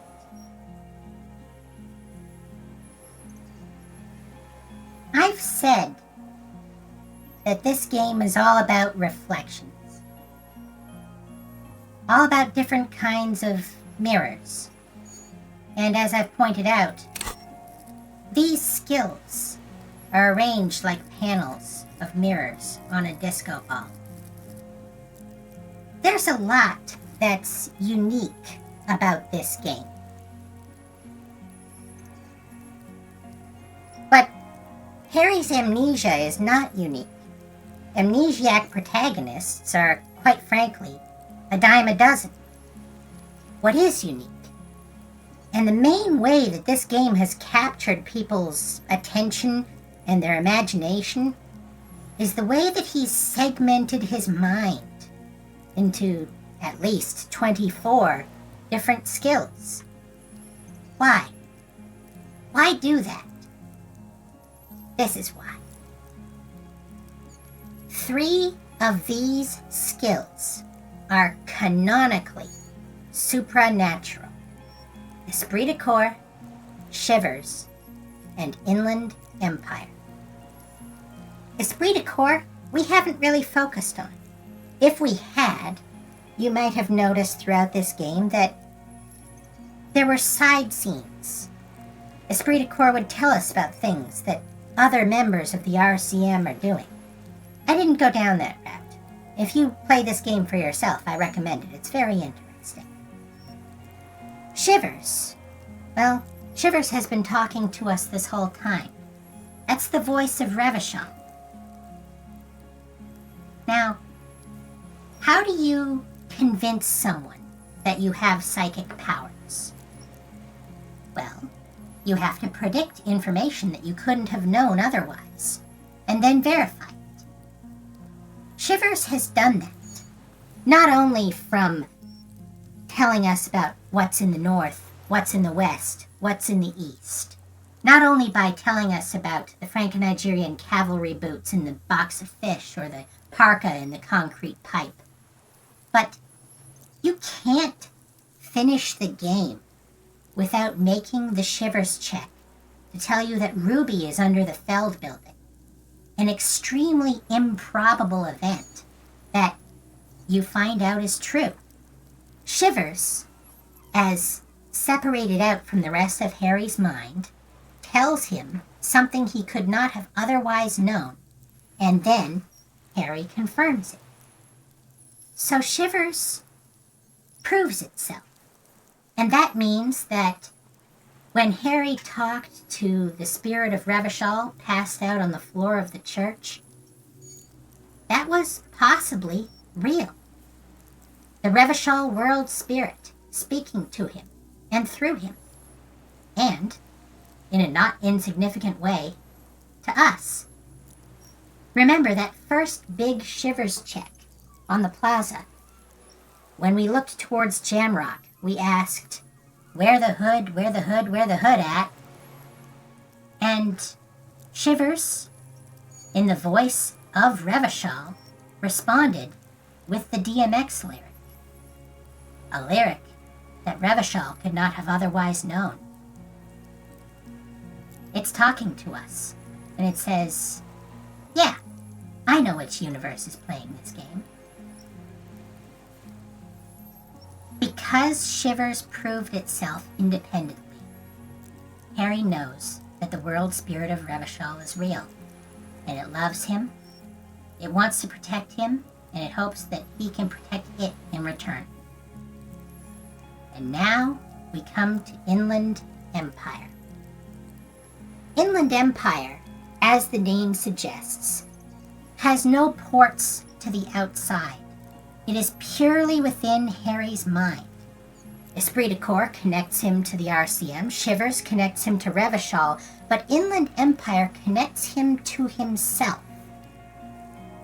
But if you examine yourself closely enough, you too are a part of the universe. And so in theory, you can gain insight not only into your own mind, but into the way the world is. You could derive a law of physics simply by observing yourself. There's one other type of mirror. Not a bathroom mirror, not a disco ball, A special type of mirror that Harry, as a cop, would know all about. The mirror in an interrogation room. One-way glass. And Harry probably knows that if you get in close enough so that all you're looking at is your own eyes, and you block out all of the external light, you're purely looking at yourself, then you can see through that glass into the other room beyond. When we made the Inland Empire check to talk to Lely, first we had to pass a red check in order to approach. And then Inland Empire let Lely speak to us. Or at any rate, let our imagination of Lely speak to us. And that imaginary voice told us something that Harry has been repeating throughout the game, that love did him in, but communism killed him. Two pieces of information that he would have had no way of knowing whatsoever. And yet, it has been proven correct. In this moment. It was not until just now, meeting Lilyanovich Dross, that Harry is confirmed. Inland Empire can give him real, genuine insight about himself and about the world. And now, that means that he can believe what he's about to hear, on some level. Harry has proven to himself that he is psychic. Tell me, what are you doing? I exist. I exist too. Tell me what it's like for you. I'm ill. What is your illness? In my heart. For me, it's sadness. Input after input. For me, it is not like that. I have states, not the emotions. For example, I experience excitement at unexpected sugar rewards. But that is not important. Now I will tell you how it is for me. For me, it is a series of half-lit images, a kind of darkness, being intruded upon, transient, dim, moist. I am a detective. So am I. I was born to detect sucrose rewards and semiochemicals. What were you born to detect? I was born to detect you. Yes. No one detected me for such a long, long time. For thousands of years. I dithered, out of sight. Trapped myself in greenery. This is my masterpiece. No one believed I exist. Almost no one. Until you came, detective. Dripping off blood that smells like strawberries. Across the calm sea. The first in 1,000 years. Intruded upon by what? Shapes of plants and animals. And internal sensations. A swarm of sounds. Tiny vibrations on the inside of my forearms. All speak of complexities totally beyond my understanding. I am at the end of a narrow funnel. Weightless. So light, it only feels like something to be me. In truth, perhaps I'm nothing. I certainly do not have a soul. And if I did, it would never ache. You will remember. In the depths of our despair, we said, I don't want to be this type of animal. And we can say here, you're the type of animal I would like to be. But no, I'm going to speak for him. And I'm going to say that in the past week, as I've leveled him up and as he's experienced this world, I'm glad to be me. An incredibly sensitive instrument. Few of us can begin to imagine the horror of you, with all of creation reflected in your forebrain. It must be like the highest of hells, a kaleidoscope of fire and writhing glass. Eternal damnation, even when you're sleeping. And when you wake, you carry it around on your neck, with eyes open that cannot help but swallow more behind the mirror. I feel great, mute empathy for you. It was very disorienting at first, but I'm keeping my shit together. That must be incredibly hard. The Orthobots are in silent and meaningless awe of you. Know that we're watching. When you're tired, when the vision spins out of control, the insects will be looking on, rooting for you. And when you fall, we will come to raise you up. Bud from you, banner-like, blossom from you and carry you apart in a sky funeral, in honor of your passing. But not me, because I'm just a leaf eater. That's one thing that Morel got wrong. It's not a carnivore. Detective,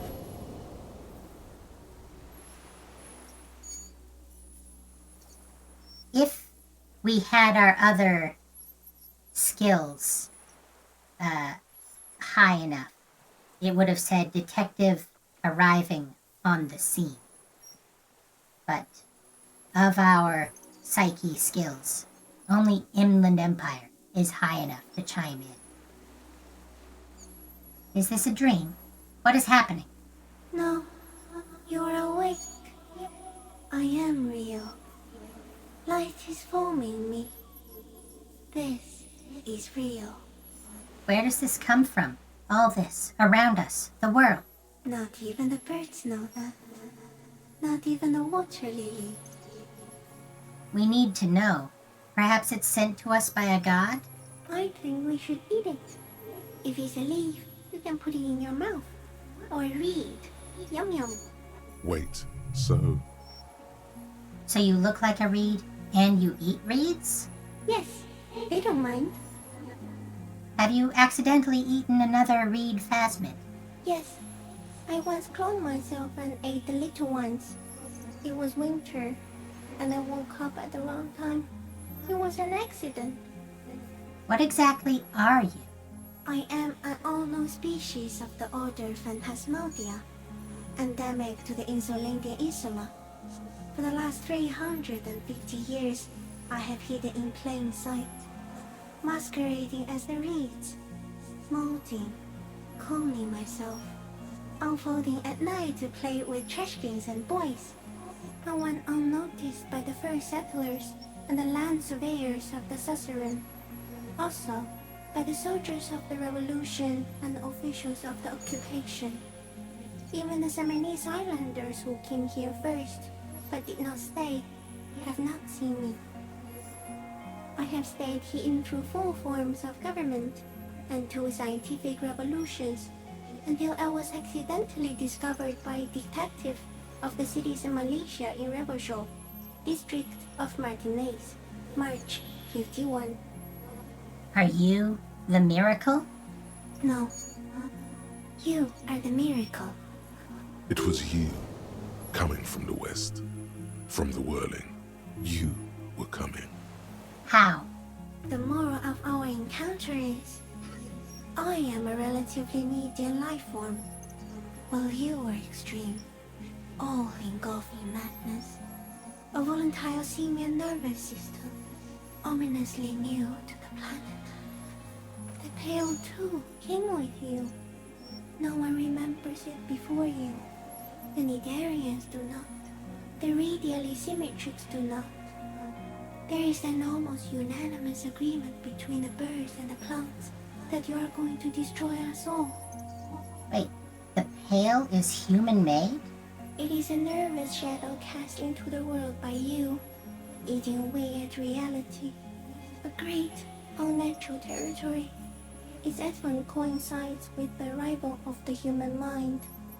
And this is the big insight. The truth about the Pale. A truth that, again, is not present in the book Sacred and Terrible Air. Because we are on a timeline where Harry discovers it. And not only a timeline where Harry discovers it, but a timeline where his voice would be heard and, if not respected, at least paid attention to by Suna. And Suna paid attention to by the world. It makes sense if the Pale has been expanding year after year. There must have been a point at which it didn't exist. And if it stays still relative to the surface of the planet, it makes sense that it's not a phenomenon from space, but is something generated on the planet.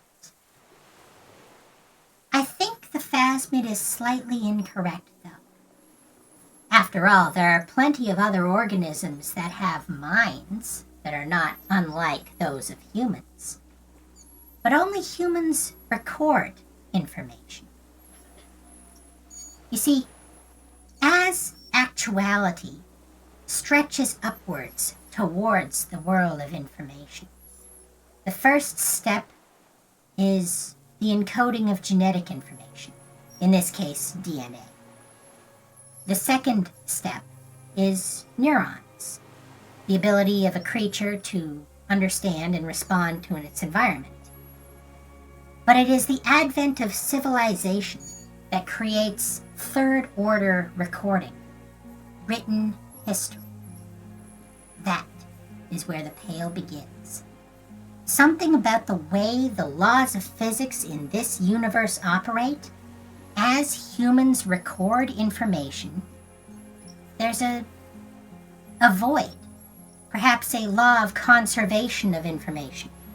This creates swallows, and swallows absorb the information around them, not only creating the Pale in the space immediately around them, but deleting information from other things in the world, leading to phenomenons that generally manifest as bad luck or doomed commercial area. That's the theme, by the way, of Sacred and Terrible Air.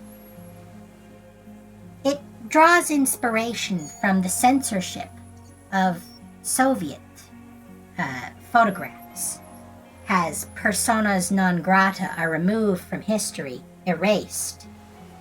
A similar thing occurs in the book. At the beginning, you see a photograph where a politically inconvenient person has been erased from history. And then, at the end of the book, a photograph where someone who is devoured by the Pale erases. Kind of like in Back to the Future. The Pale is caused by the swallows. The swallows destroy information, and the swallows are created by humans. This is understanding. Understanding is science, and with science can come the ability to affect the world on purpose. And that, to me, is hope. I might have a slight bias as an inventor. Anyway, I don't have that kind of power. You're a violent and irrepressible miracle. The vacuum of cosmos and the stars burning in it are afraid of you. Give me enough time, you will wipe us all out and replace us with nothing. Just by accident. How? We suspect it would be something like the oxygen holocaust that wiped out anaerobic life 2.6 billion years ago, when organisms first started breathing. Only much worse. Instead of air, you exhale thoughts. There are no trees that eat thoughts. Yet. Worse how? Everything your eyes touch goes back there, behind the nose mirror. What if you blink? Are we still here? Please don't blink. What if he misplaces us all one day, or just forget?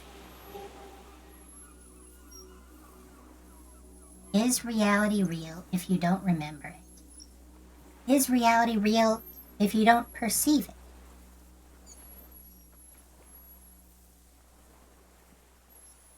I have already forgotten the whole world once, when I drank too much. So it is already happening. Soon, one of you will close your eyes and open them to see that none of this ever existed. Kuno, am I having a violent epileptic seizure? Doesn't look like you're spazzing out. Kuno knows all about seizures. What does it look like? You're just staring at the giant insect. I think I'm having a vision about the final fate of mankind. Cool. So's Kuno. Kuno's also having a vision of a giant insect. And it's real. Back off before it eats you. I have to say goodbye now. I have no more thoughts. That was all. No, there is one more. Of all the creatures I've met, you are the most beautiful. Thank you. I also have one more thing to say to you. That woman, turn from the ruin. Turn and go forward. Do it for the working class. I will try. She was middle class. It doesn't take a 3-meter stick insect to tell you that. Disengage slowly. As you're turning away, the phasmid mirrors your movements, stepping on the water, the long limbs carrying its feather weight without breaking its surface.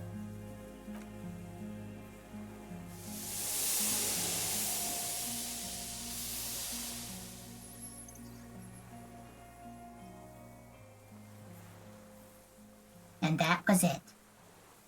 A miracle. And just like that, it's gone, skating away across the sea's calm mirror like a skipping stone, leaving nothing but circles on the water.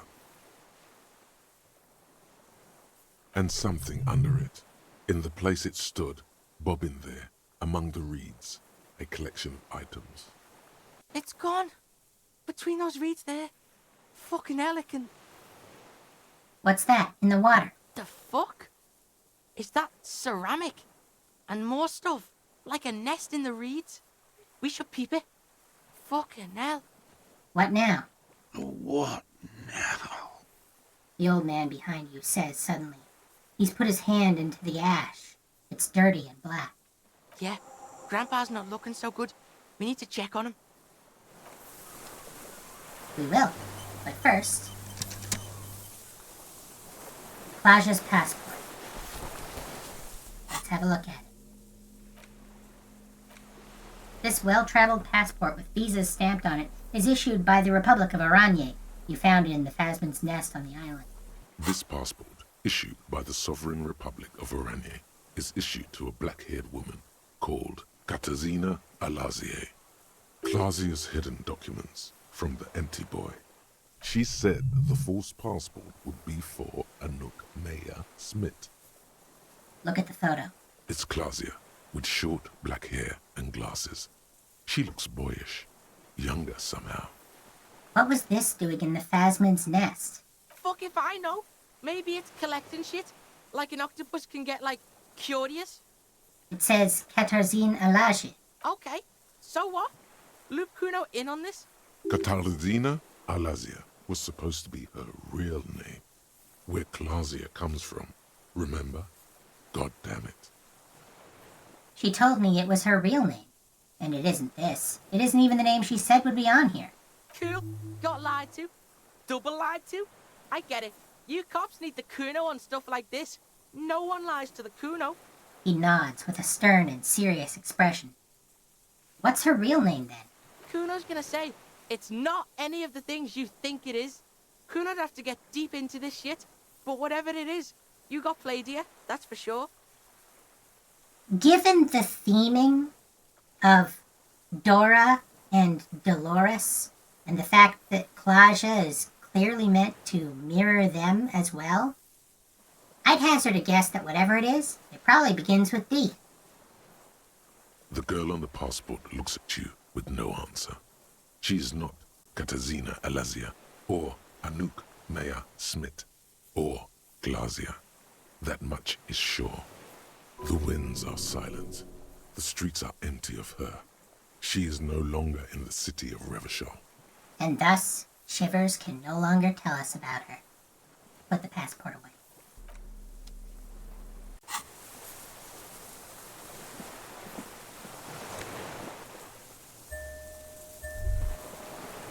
Brother, you've managed to collect all the armor pieces. Too bad it's too late for the big showdown. Don't think this helmet would have helped me anyway. Look down at your wound. It would have looked very impressive. Still, you found it all. Now your mortal coil is completely protected. Few cops are this futuristic. At least now I am truly invincible. Got a matching outfit, just like we had with the Fallen gear. And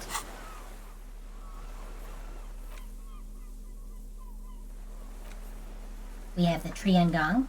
Bolt-action 4.46 caliber Triangong is the poor man's sniper rifle.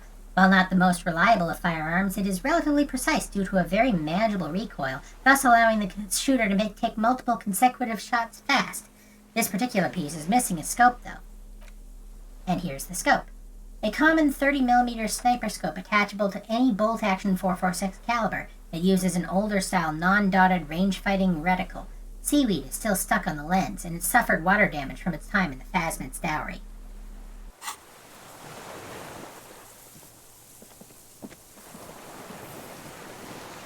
What is it? What do you want from me? I can't go. The old man looks around, confused. Something is very wrong with him now. Sir, how could you not see the Phasmid? See? He stares at the reeds and falls silent. Mr. Dross? The man does not respond. He keeps staring, black eyes glazed over and bulging from their sockets. His gap-toothed mouth shaking, like an addict of some terrible substance. Snap your fingers under his nose. A light shiver passes him, followed by nothing. His hands are trembling, and he breathes slowly. The boy waves his hand in front of the old man's face. The trembling mouth appears to sigh. There's no other response. Yeah, this fried him. We gotta bring him to a doctor. Good news, this solves our boat and Piggy's problem. He's not going anywhere. He's trapped here. What happened to you, Mr. Dross? He's old and fried. Kuno's seen this, like, after a massive bender. Kuno's dad. He stops mid-sentence. I think it's the Phasmid. Yeah, and then there's that shit. Gramps couldn't take it. It was too much. There's much more. Remember what it said when it spoke? Quite a few things about that health check you did on him make sense now. He couldn't see it, Kuno. It's just the reeds for him. How? Like, it's pretty fucking huge. How? He nudges the man gently. No response. Maybe this is how the Phasmid has stayed hidden all these years. Then how the fuck did we see it? Oh wait, the longer it's there, like it needs time to sink in, and if you spend time with it. You forget it's there. Yo, you ever seen a giant fucking insect? His eyes widen as if to help him take the thought in. He prods the old man. Before, when I evaluated his state, he seemed strangely animated. Yeah, Kuno knows hobos, and Kuno has never seen a hobo sharp like this after so many years of hoboing. Perhaps this animation is induced by something in the Phasmid? Yeah, because look at him now. Not so sharp, is he? And it's gone. Left. Perhaps it's like, kept him going. Like the drink and the lightning keep my old man. This was part of Morel's theory. You may recall he thought that perhaps the Phasmid has some sort of ability to change the perceptions of creatures around it. And there was that foaming, bubbling around its mouth. It smelled like apricots. The world of Disco Elysium has slightly different physics than most other worlds. And creatures will always evolve to the environment they're in. If information works differently in this world, it may be easier for creatures to create chemical reactions that influence things like perception and memory. He's been here for a long time. Who knows how much of it in its company? Yeah, you see that too? Got a little jumpy there, didn't you? I know that vibe. I'm off me lightning too. We found some things in the Phasmid's nest, Mr. Dross. He stares into the reeds. Your words don't stir anything in him. Perhaps you should. Show him the detached scope. I lost. You lost it, Mr. Dross? He turns his eyes to the reeds again, as he's done so many times. Beige and white stripes. Hey! You took the shot, bang, and got rid of the evidence. Bug brought it back. Sounds about right. Silence. Not even a sigh. We're not going to bother with these other things. He doesn't care about them. I'm going to let you rest now, Mr. Dross. The plastic cape flaps around his face in a gust of wind. His back is slouched and his mouth open. The blacks of his eyes are receding. His pupils are returning to normal. Hang tight. Yeah, old man, hang tight. Let's slowly start shuffling off Death Island, okay? We're about done here. He looks to the flat tower. Now, as I said last session, there are 3 questions. Who is Harry? What is the world he is in? And where do we go from here? We finally answered the first 2 questions. All that remains is the last.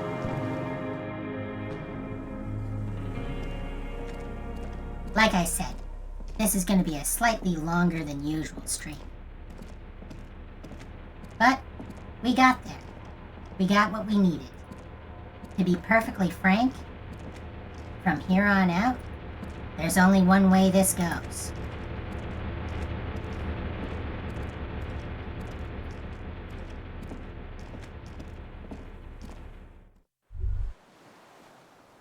ICM? This feels familiar somehow. I already talked about this stuff.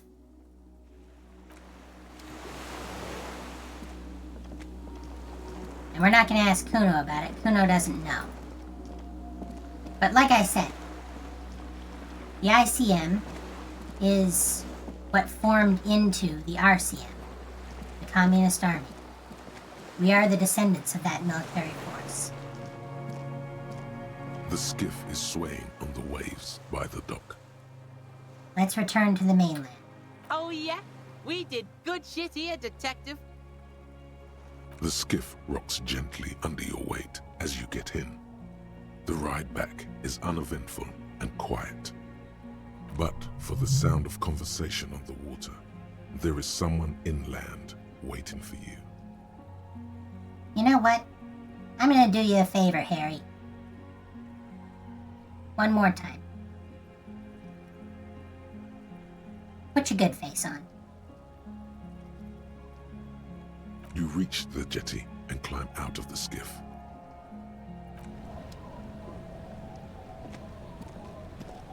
And now, the final conversation.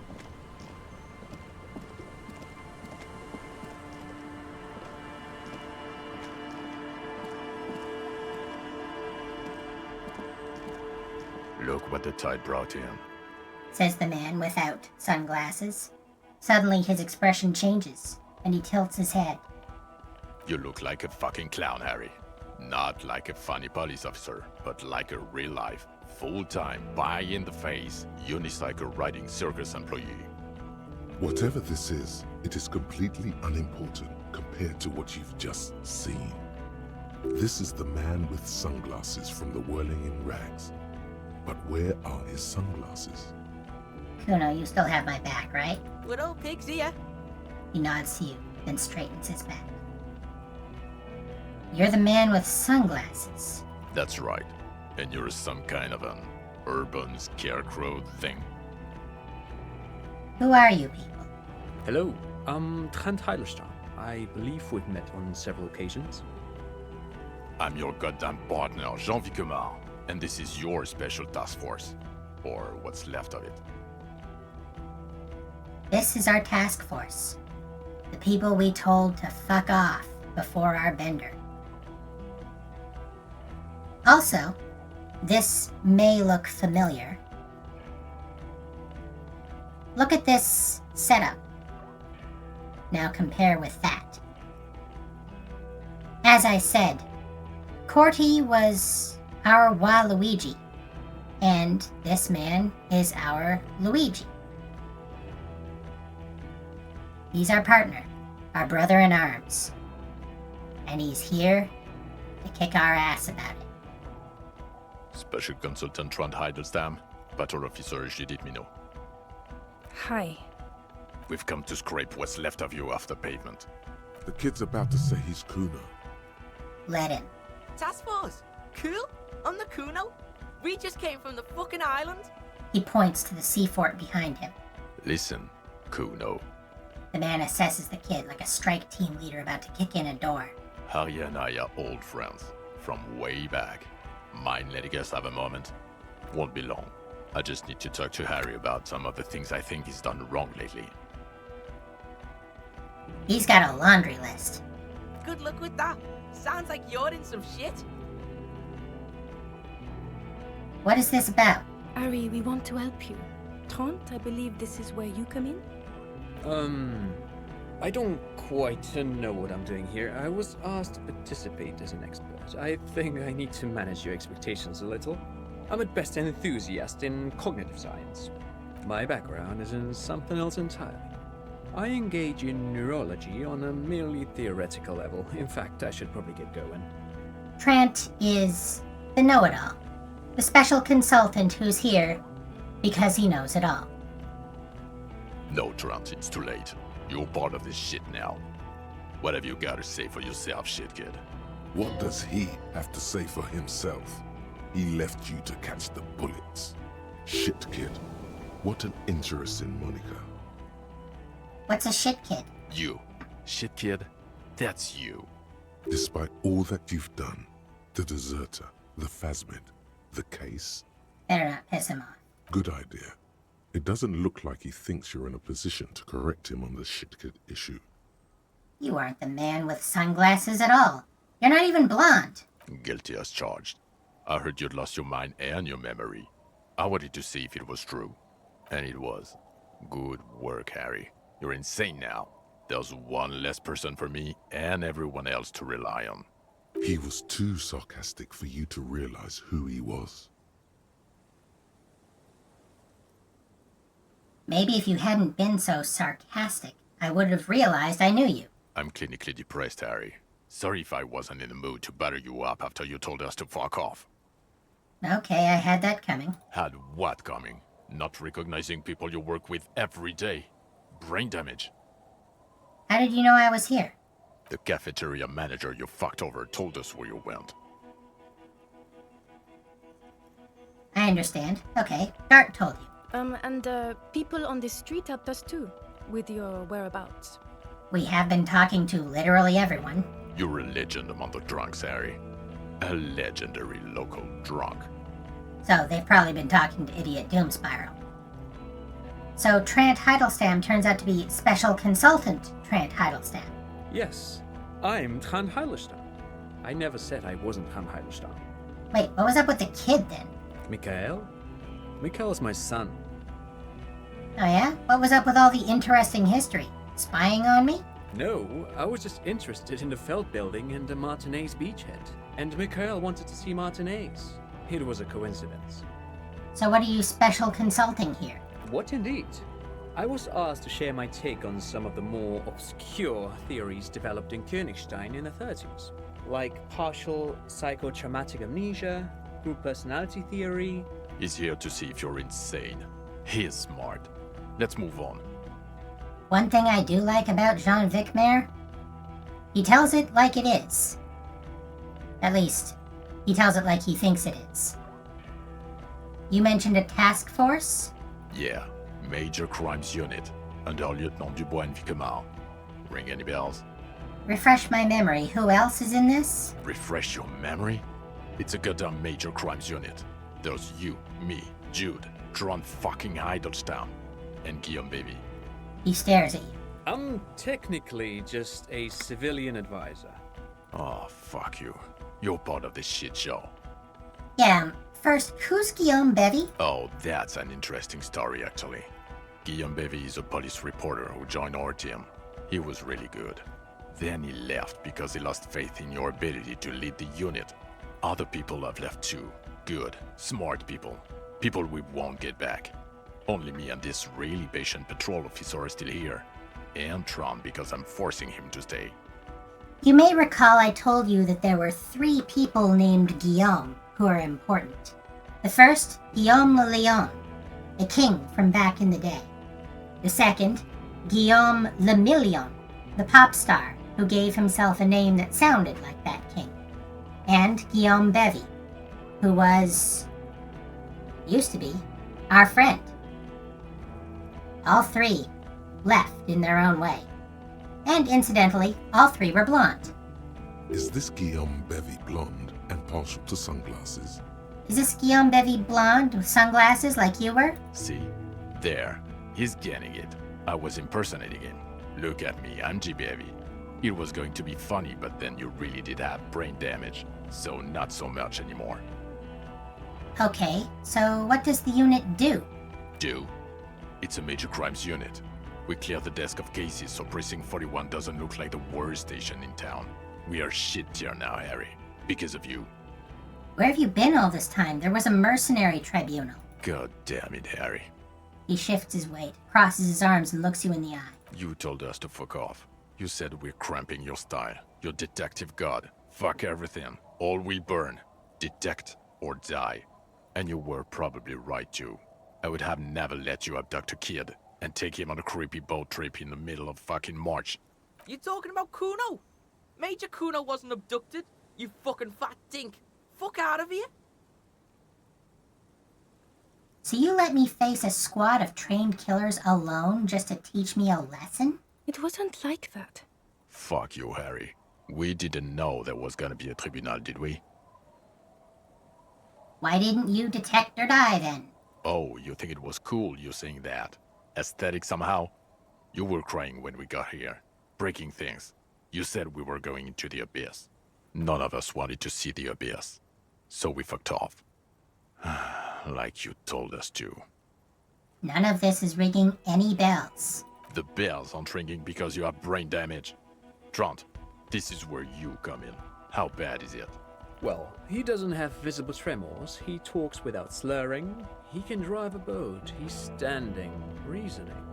All good signs, but complete retrograde amnesia, episodic and semantic. Meaning, you forgot both who you are and the definitions of money, e-solar, hell, and so on. You gotta do a lot of deep reorganization to get yourself to a position where your mind is fractured into 24 skills that talk to you individually. As displayed in the station call, our interactions with him, and I don't want to be a snitch, but also mine with him before when Harry did not seem to know who I was. It's all very interesting. Interesting? Yes, interesting. I have my theories, but I would like to hear Harry's thoughts first. Harry, what do you think happened to you? Neurologically, psychologically, and why not socioeconomically? Let's stick to the important stuff. It might have something to do with an anomaly in the church, a 2mm hole in the world. Corresponding to the 20cm hole in your brain. Sure. This theory has great symmetry. I see how it folds into itself neatly. Precisely, Satellite Officer Vicmere. It's Martinez. Take this seriously. I suspect there may be something wrong with Martinez. Yes. Anomaly. Look, I get it. In your delirium, you came up with an anthroponetic explanation for why you're such an insane drunk. And I understand. I've been there. Perhaps it's not because he's a petulant teenager in a 40-year-old man's body. Perhaps it's pain-related. Perhaps it's extra-physical. Or perhaps it can be cured with mesmerism. But then I think, no, that's unlikely. He's probably just an asshole. A drunk asshole who pretends to have amnesia to get out of shit. But Detective Vicmare, he has blanked out before. I have? Yes, a couple of times. After some of the more serious benders. One was after the two drunks case, the other when we looked into that mirror. You'll remember we read about those cases in our ledger. So you don't remember not remembering. Beautiful. The two cases in your ledger, the unsolvable case and the next world mural, those were recent. Those cases were hard on you. Interesting. So at first he dipped his toes into it, prepared. That's where he would have gotten the idea, yes. Practice. And then he used alcohol to get there, so to speak. It is not uncommon in the realm of amnesiac protagonists to find out that the amnesia was given to yourself on purpose by your past self. What do you mean? Well, here's my theory. What if this is an absolutely normal reaction to the world we're living in? What if this is not a significant anomaly at all? Something to be explained, approached as a defect? Look at the sensory input here. He gestures towards the scenery. Look at the ruins, the neon. Listen to the radio, the multitudes, the people. Live here for 40 years. As a police detective, he's like a magnetic reader on the world tape, to borrow a known metaphor. Harry's been pushed flat against it. Total input. And that is why we have this UI. Why it says Feld device on these thoughts in our head. We are, perhaps not literally, but in a certain sense, a recorder. We record information. And, like the tape computer, we then perform calculations based on that information. Hardwired to the free market. We just need it for its end. Okay, Trent, thank you. That's absolutely meaningless. I'm glad we brought you. Will he or will he not be able to work in the major crimes unit? Is he a cretin now? I want to know that. He's not a cretin, and he is able to do work. If not in his previous leadership role, then as a line detective. I'm ready to lead again. No one even mentioned that. I misphrased my question. It should have been, is he able to put his clothes on and use the body? Or do we need to get him on a disability pension? What now? Now nothing. Now we're just going to stand here. Really? No. Now we discuss that. What the fuck did you do to a motor carriage? Why is it there, Harry? Lie. Just bide your time. Ask something, then lie. No drama. We're gonna tell the truth. I drove it into the ocean when I was drunk. Ah, so refreshing. He just admits it. Thank you for your honesty. Thank you for destroying 45,000 real of police property that's coming out of everyone's payslip. It doesn't matter. Your badge, Harry. Show me your badge. I got my badge right here. He squints at it, suspiciously, trying to ascertain if it's not a blue candy wrapper or a piece of vinyl. Okay. And your gun? What is it with all these material objects? My gun is right here. Ah, he has it. I thought it was in the ocean. You're drunk like a bum, Harry. Put that thing away before you kill someone. Unlike the Claire's task force, they didn't do enough research to find out that I had pawned it.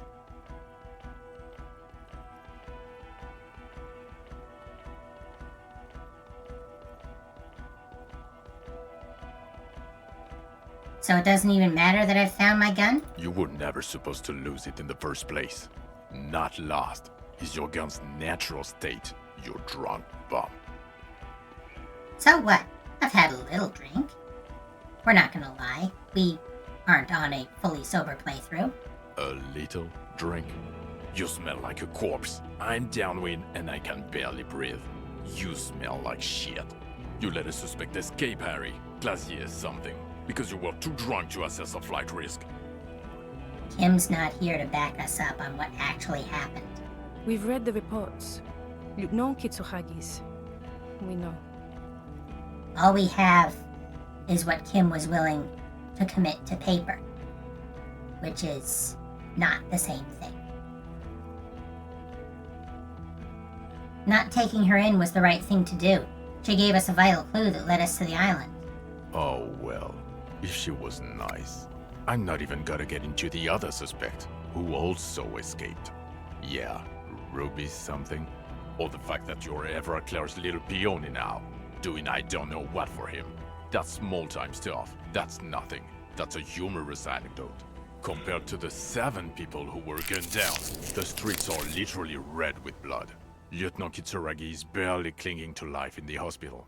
Harry, it was fucking mass murder. Again, in our defense, I maintain that the first bit is because of a game glitch, and the second part, we rolled Snake Eyes. Yo, I'ma stop you right there, fuckface. It's Kuno time. I did everything I could. The company had hired unvetted... No, you've explained enough, pig. Kuno takes care of this shit now. There is no challenging the fury the kid is about to unleash. Kuno is on our side. He doesn't know much. He certainly doesn't know police procedure. Yet. But he knows what he saw. And he wants to defend us. I'm gonna let him.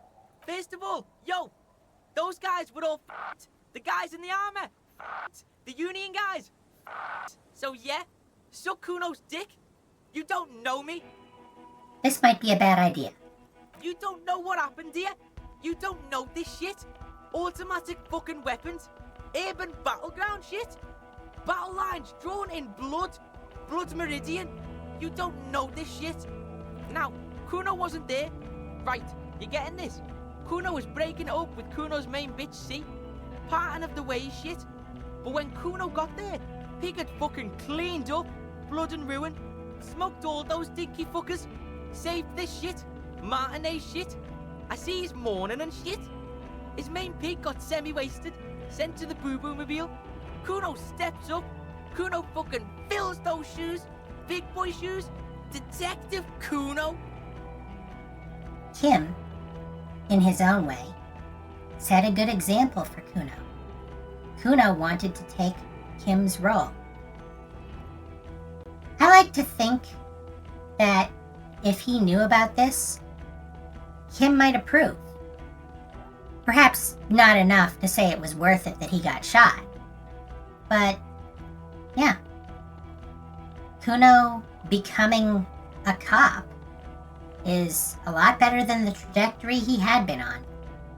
He comes to a sudden, abrupt stop. Are you done?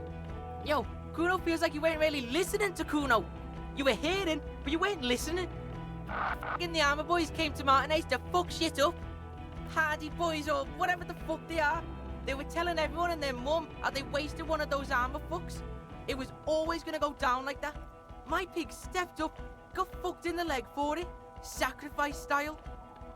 Kuno's correct. It was always gonna go down like that. In the sense that there is no way to complete the game without that showdown happening, and without at least some people dying.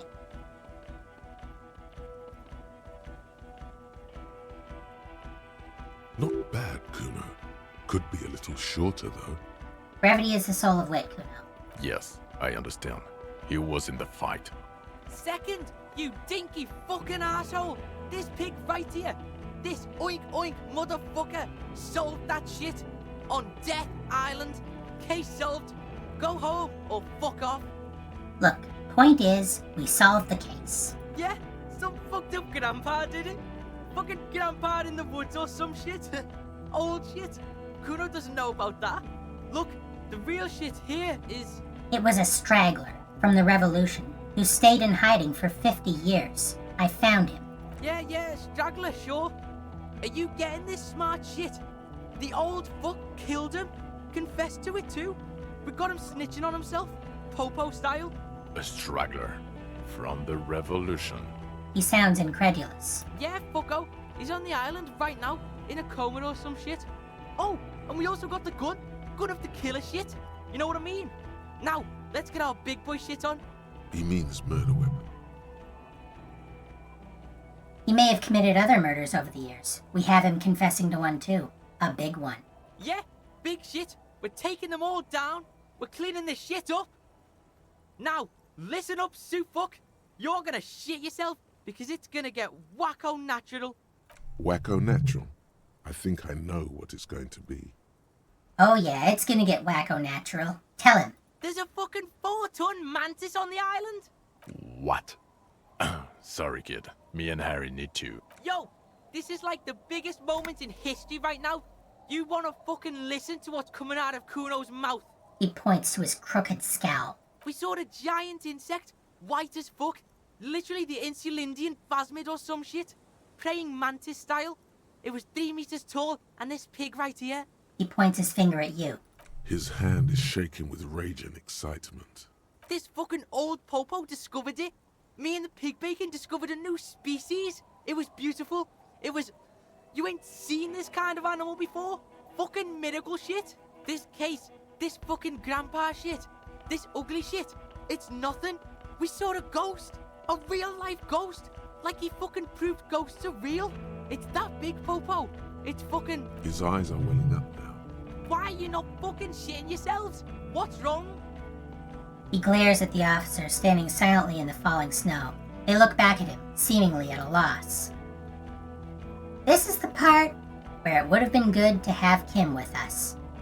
A somewhat more reliable witness. And Kim's photograph, a more reliable witness yet. Still, we make do. Did he just say Insulindian phasmid? I don't know. I zoned out. Harry, did you just pick up some myelin berm and pin it on him? You aren't fucking listening. The bump is nothing. This is science history here. It was the Insulindian phasmid. It's connected to the shit. Tell him. There was an Insulindian phasmid, and it may be connected to the case. Lieutenant, please. You have to have more than just a mantis. The stragglers stick to that. You said you solved the murder. It's not going well. Present something now. Something sane and clear. Make your case. Something that proves you haven't lost your mind. No, there was a giant insect, and they have to understand that.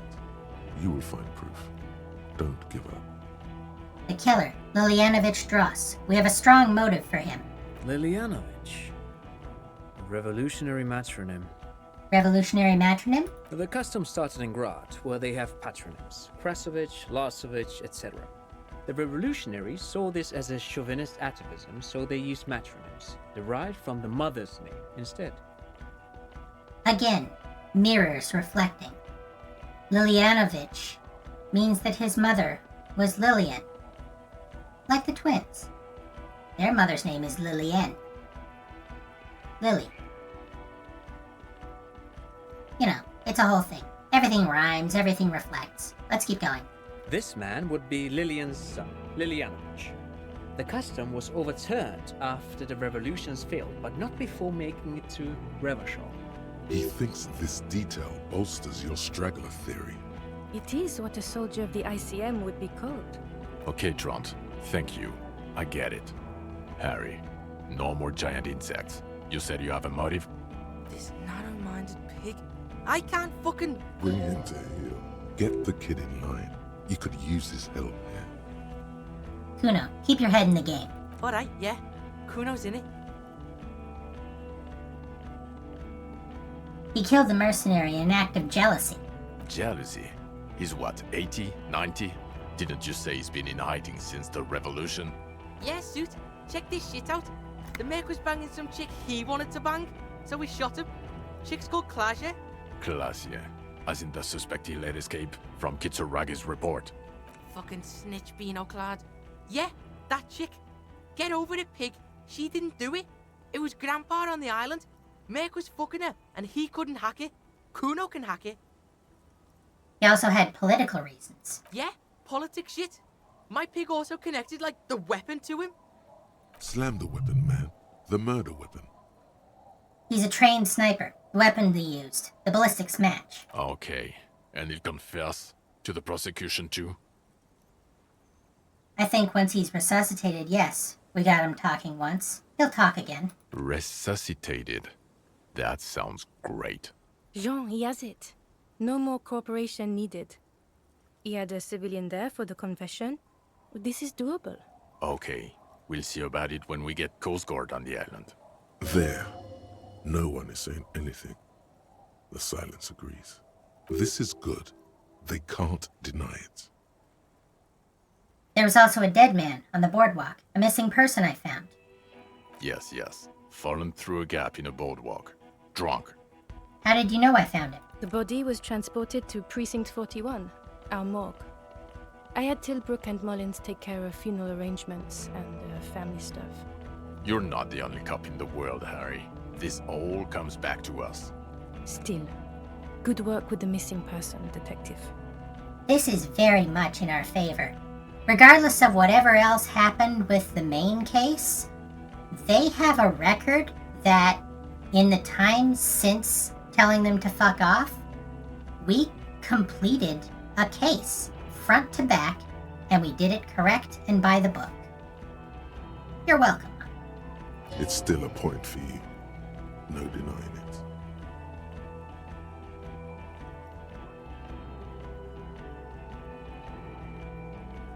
The previous head of the Debardeurs Union was assassinated by our killer. What? On behalf of? Edgar Clare. For the sake of political neutrality, I would like to not partake in anything union-related. This has to be good stuff for him to backpedal out of it at first mention. The fuck, you puss? This'll send you flying? Trust Kuno? Grandpa laid down some real shit, conspiracy style? If that's even remotely true, then a clandestine investigation will be required. It smells like bad news to me. A classic shit-kid case that'll get people killed or fired. Not discussing it further out here in the open is probably a good idea. People must have seen you return from the island. Word travels fast. We're not going to say the rest of this stuff. It doesn't make us look good. So what do you say? Want to take this hot shit back? No. Sure, you get the case together. You can do police work. In bells. That's not a surprise to me. Even the insect. I don't care. But you're an alcoholic. And you've been drinking. Again. I won't let my life unravel because of this. He has. That's true. It's tough. One of the toughest addictions to overcome. Comparable only to heavy synthetic opiates. Even morphine is easier to kick than alcohol, statistically. The odds are against him, especially at this age. Yeah, this is the downside of not doing a fully sober run. But, you know, we needed it to get that ice cream maker open. He's too old. He's been like this for too long. I've seen him try many times. It's a farce by now. No, you can figure it out. Replace it. Replace the alcohol with amphetamine. Or GBL. Fuck it. Morphine. Graffito removal agent. Anything. It'll buy you time. All you need is time. If you declare yourself a doomed man does not need comfort from anything. He can go on without drink or help, like a clockwork. That is certainly an idea. I don't think we're going to go with that one conceptualization, but sometimes a certain amount of fatalism can keep you moving forward. For the planetary proletariat. Compared to the intersection in front of Video Revachol 24, it's nothing. Compared to that, everything is possible. That, I think, is the real answer. He's already been through the worst thing, at least as far as he's concerned. Everything else, he'll find a way to cope. Think you can detect in Jamrock, Boogie Street, Coudon, Leroyam, Underground, Coal City, on the 881. It will all be yours to sift through when the last snow has melted. Stop and you can go to the burnt-out quarter and meet me there, wafting above the burnt ruins, like the smell of caramel. Le Retour is waiting. Revachol will help us quit. The houses, the streets, the motorways singing. Hold on. This is a fight we can win. I will win, Jean. I swear to God and to Revachol, I will win. Listen to this shit, man! He throws up his hands. Detective, I just don't want this trial to go on any longer. It's cold outside and let's just go. Fucking Harry, fuck you for bringing this kid with you. It's only because he's defending you. It's the only reason you're not staying here to die. It's because he's doing what Kim would be doing in his place. You manipulative son of a bitch. It is cold, and we have vehicles in the square. The bird needs to be taken into custody. Let's get a move on. Now you will finally get to know who you are. Wait, I have a few questions before we go. About who I am. The man looks westward, impatiently, jingling his car keys in his pocket. Who am I? Who are you? You're a gym teacher, Harry. What? Well, obviously you're not a gym teacher anymore, but... But before. Before you were a cop, you were a gym teacher in Coron. It's getting really cold outside. Should we maybe... That does explain a lot. No, Pig, that explains everything. The running, the jumping, the guns on your arms, your whack mustache. The collection of fallen sportswear I've amassed. How you jumped that shit, climbed to the roof. Kuno seen this shit before? In gym class. And this guy, too. God, even this javelin throwing freak here. Oh god. Contact Mike. You've been on about Mike again. I hate that guy. When was this? When was I a gym teacher? In your 20s or late 20s. You've really let yourself go since then. Contact Mike is a reprise of the most inspiring basic sporting principle of open competition. A 5,000 to 1 rank outsider. Oh, you don't say. Does he also vault an impassable gulf of finance and privilege? Everybody's got their heroes. It is getting cold out. She looks around at the dilapidated fishing village. You said in Kuron I was a gym teacher there? Yes, you taught gym in Cool. I believe that's the term. Taught gym at a high school. You were a high school gym teacher. The smell of sweat and glue. The worn floorboards. Kuro is just east of Jamro. It was a short walk every morning to the baseball field or the sports building. I'm not sure what the regulations are for being a teacher in Revachol, but presumably to teach gym, you don't need a degree. Why did I join the RCM then? The regular. You found some chick. She inspired you to fight the big fight. Be more than you are. All that. You, every morning, walking from Voyager Road to teach gym. She, leaving for the academy with her spring coat on. The air filled with the smell of smoke and raspberries and incredible hope. An ocean full of hope. Okay, I see now. Kuno fucking knew there had to be something wrong if you can run like that. Okay, am I a dirty cop working for La Puta Madre? No. No, because a suspect seemed to think... You're too unstable to work for a mob boss. You're suicidal, Harry. No mob boss would take you. I assure you, I wouldn't consult for a corrupt unit. He would immediately backpedal out of it. Why am I like this? It's not a mystery. Some chick fucked you over. Also, you're a drunk. Was she called Dora Dubois? Dubois? It was Dora Engelund, I think. You've said her name, but you weren't married. You were engaged. So we weren't even married. No one is married anymore. This is Revachol. When was this? God, I don't know. 6 years ago? She was way before my time. 6 years? Yeah. Or 7. You're not doing too good there. It's an old man thing. 2 old years equals 1 normal year. That and Dora Engelund really tore you a new one. A big one. Who was she? Incredibly bangable. No, I mean, what did she do? She was incredibly fuckable. A beautiful bourgeois woman. Wayfish. Like a Welkin, basically. Snow Welkin. Blonde Welkin. Heartbreak Welkin. I've only seen a picture, but it's obvious you formed a real spiritual connection with how pretty she was. One you never recuperated from. Look, the sun is about to go down. It's time to go. I think she taught in the Académie des Arts, east of the river. Way east. Hard to say which came first, the middle-class chick or the drink. Egg and the chicken kind of thing. My point is, you need to see a psychiatrist about this shit.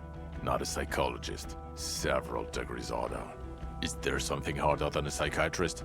A forensic psychiatrist? Go talk to that. In other words, he's heard enough about this. Precinct 41. What kind of station is it? Us? We're the bloody murder station, haven't you heard? We're the bad guys. No one likes us. What? Bitches dream of the 41st? Why do you think Kuno's in this shit? Weird is, it's fucking violent. Your Captain Price dusted like 1,000 people. Thank you, Kuno. You're being kind. It's an understaffed station and the district is too big, which is why we need to... Get back to it. We left Torsen and McLean to run the Sea Wing. It's not good. Torsen and McLean? Mac the Torso Torsen and Chester McLean. They're not fit to run a wing. Believe me. Things are shaky as it is. They are damn iconic though, Torsen and McLean. As I've mentioned, those were the player characters in the original pen and paper role-playing game. An iconic duo, I take it? Yeah, not like us. Two clinically depressed old men. Where's the contrast here? We are garbage. And the Sea Wing is... God. There are 4 wings, Harry. A, B, C, and D. We're in C. It's made of losers and clock punchers. You and I reconceptualized it as a task force. It was a mistake. There's also a lot of outside help involved, not only me. Other losers too. And Price is... Ptolemy Price? He's the son of the old Price, one of the founders of the RCM. Yeah, that shit's fucking famous on Channel 8. Kuno hears this shit. Did we recently shoot up a church by any chance? So he remembers that. Yes, there may have been a raid on some churches. It wasn't good press. Shooting up churches never is. I was out of town, to be clear. What happened? Why did we need to go there? Our enemies were hiding in a church, to the best of our information. That's it. I'm not talking about this anymore. Your security clearance is shit tier right now. You have to wait for it to go up. He means it. The RCM and its enemies will not be discussed on this coast. Your clearance will not go up while you're within earshot of the Union headquarters. So I work in the bloody murder station? Okay, it's not the bloody murder station. It's an old converted silk mill with green desk lamps and a coffee corner. A lot of good people work there, hard, every day. Jamrock is the largest ghetto in Rivershoal. Faubourg, technically, but it's divided into 11 districts. Jamrock only has us. Kuno's liking this shit. Jamrock is the real shit. Mayonnaise is fucking white as balls. See shit? This ain't a real ghetto. Thank you, Kuno. You bring light to my day. The Phasmid. I need to tell Lena about this ASAP. Who is Lena? She lives at 1113 Tabernacle Road in Jamrock, remember? A cryptozoologist. She lives in Jamrock on Tabernacle Road. She told me about this Phasmid. Tabernacle? It's on the way over. Near where you live on Perdition. She looks at Vic Mayer. Fine, if we're gonna drop you off anyway. Kuno, what will you do now? Fuck do you think? Gonna rock that law enforcement shit with you guys? Detective Kuno? Like you promised? He chews on a piece of imaginary chewing gum. Like you promised? Guys, Kuno's enrolling in a junior officer program. No, he's not. What is he, 10, 11? Kuno's fucking 19? You have to be 15 for the junior officer program. You're not even that. Hey, you don't get it? Kuno's got pig all over him. Kuno smells of bacon grease. Being seen with you, fucking informant shit. You think no one sees this? He spreads his arms. They're gonna hang me by the nuts if you leave me here. You want that on you? A dead kid? Or you want Kuno at your station solving shit? Like we just did? Something like the Baker Street Irregulars. His hands are shaking and his face is white. It's not the locals he's worried about, but an 11-year-old girl. So we could say, John, he has nothing. John, I want Kuno at our station solving this shit. His dad's in a coma and his only friend is gone. He was good on the island. He can do this. This. Always appeal to the other person's self-interest rather than their pity, especially if they already hate your guts. I don't care. He can't be a cop. He's just a kid. A kid who says every 4 seconds. I won't say it. I won't say it anymore. His teeth are clenched, and his throat moves in a gulping motion. Maybe you can take the kid with you. Enroll him a year earlier and say he's 14. If he... I promise I won't say it. I won't say any of it anymore. He's gonna clean up his act. Oh, for God's sake. Yes, we'll do it. Another sigh of surrender. I'm ready. Good. She looks at you, then Vicmare. Fuck it, let's go. Tron brought his motor carriage. It's a 20-minute drive to Jamrock. Under the afternoon sky, the great district hums. A chessboard of wooden houses, 80,000 living souls, and chimney stacks. Fire traps as far as the eye can see. From Main Street to Precinct 41, to Boogie Street, forking into the snow-swept horizon. You close your eyes and hear the dogs bark. A lone woman sits by a factory window, dreaming of meteorite strikes. On Rue de Saint-Jérôme, a square bullet slides into a square-shaped chamber. In Old South, a man without eyelids smiles. Spring has come. It's time. Torsen? Yes. McLean? Yes. Heidelstein? No. Vicmare? Yes. Dubois? Yes. This is one of those side scenes that I was just talking about. Our third psychic power. We aren't good at it, not with this build, but we just made it. Thank you, Revachol. Really? Nix Gottlieb looks up from the list. I hear he's unstable. You say that like it's a bad thing. Captain Potomny Price gestures with a ballpoint pen. It's dim in his office, and the curtains are drawn. Harry's our man. He'll pull through. When he does, he'll side with the people. Understood. Gottlieb returns to the list. Minnow? Of course. Your perspective on this might vary, depending on which political ideology you go with. But it's implied that a big change is coming, and the RCM is going to be at the center of it, and we are going to be at the center of that. Wonderful. Then can we please just go back to Jamrock now? And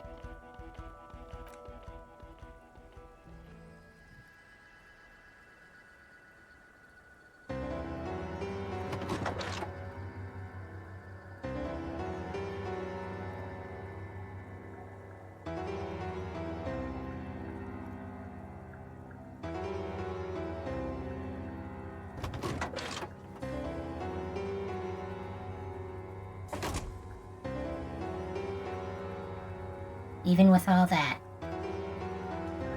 on some level, I think Vicmare cares about us.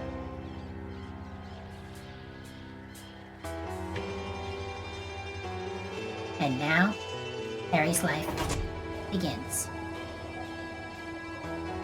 This has been Disco Elysium. Lead writer and lead designer, Robert Kurvitz. Of course, Kurvitz didn't act alone. Perhaps that's why there is as much hope as there is in this game.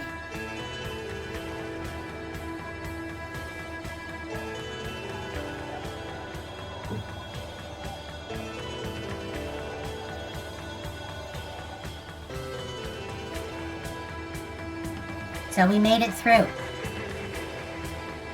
And our contribution to the well-being of that universe, well, looks kind of like this. There are a lot of possibilities, a lot of ways this could have gone. We happen to pick the blue path.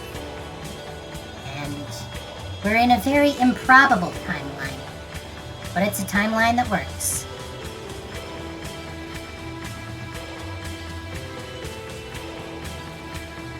I'd like to thank you all for joining. This is a unique game, a very important game, culturally.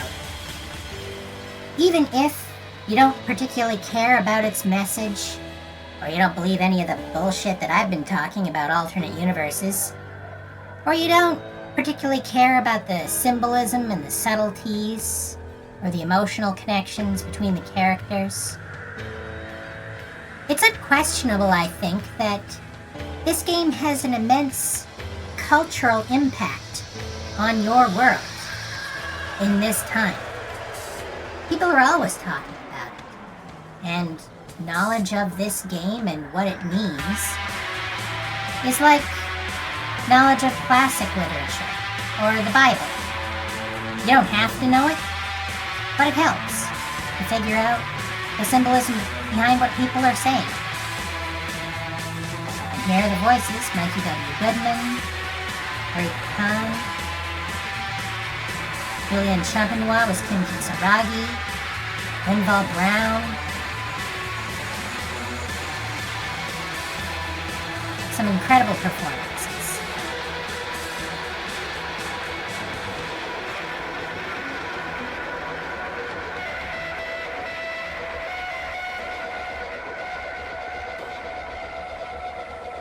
I am going to be letting this roll out. Oh, there are those Chapo Trapos guys that I was talking about. These would be the original voices. Now these are the final cut voices. Mikey W. Goodman did a bunch of other voices, Linval Brown did a bunch of other voices, etc.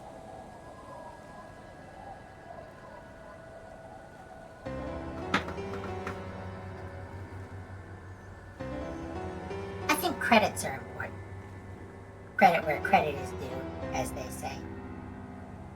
Don't worry, they're not that long.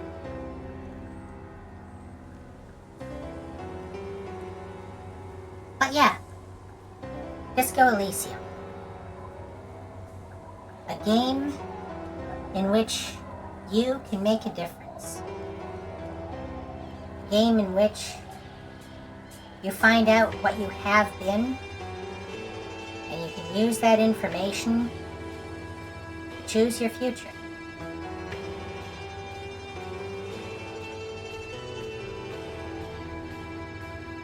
If nothing else, I think one of the biggest themes of this game is how much of a giant fuck-up Harry is. Even without knowledge of his past, one thing is obvious. He was, in many ways, a failure.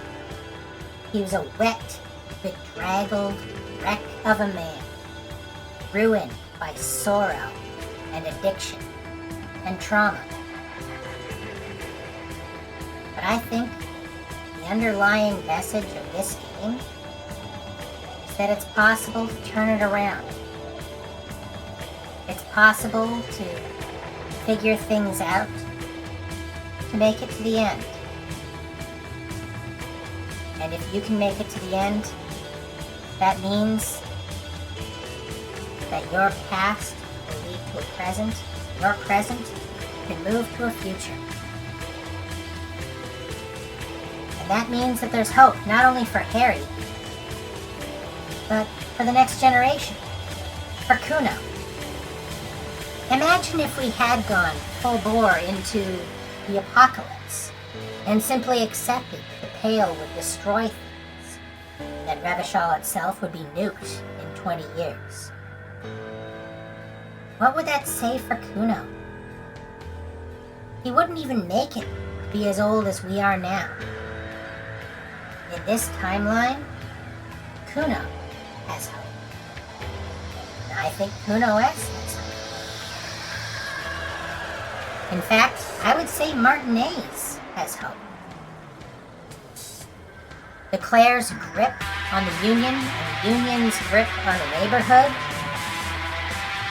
all of that can be, if not toppled, at least challenged by the knowledge we now have that they attained their position illegitimately.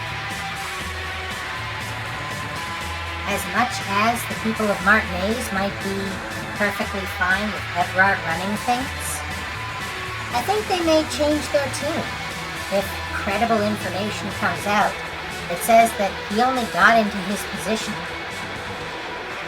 because of a murder. At least, I like to hope that that would be the case. Maybe even Titus might turn on it. It's worth hoping for.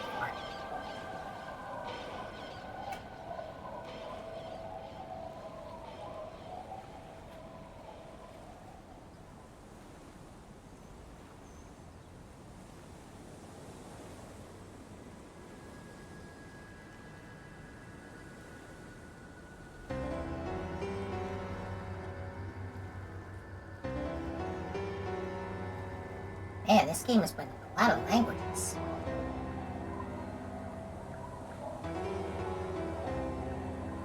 I'm glad. I'm glad it's accessible. I'm glad a lot of people get to experience it, both in playing it and in watching streams. And if you're interested, I highly recommend either play it yourself or check out other people streaming it. Because the experience that we had, as I've said, it's not typical. Most people who play this game don't play it the way that I've played it. They make different decisions. They certainly don't start with 2 stats at 1. They certainly don't roll forward with it after Kim gets shot, not if they know the game as well as I do. There's more to find. There's other little bits of dialogue.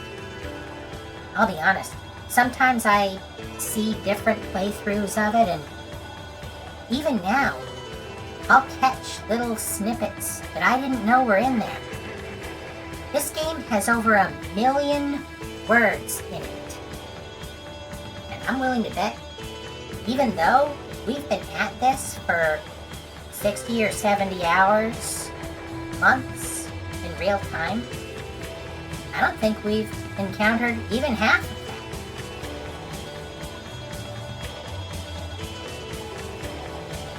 So yeah. Now you've seen it, now you know.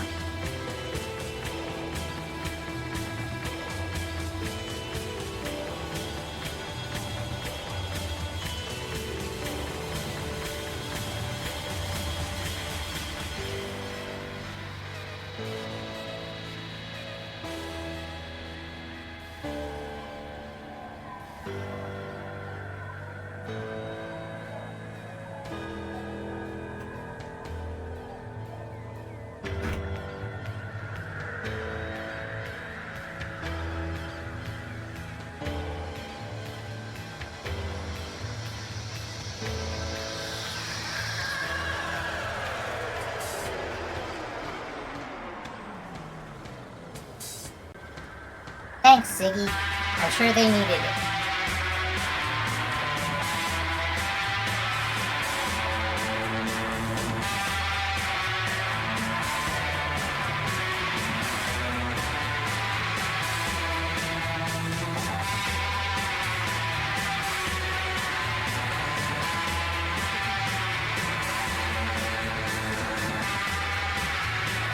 And now, the final message. Same as on the sticker on the Hawthorne tree. The message of the RCA. Be vigilant. We love you.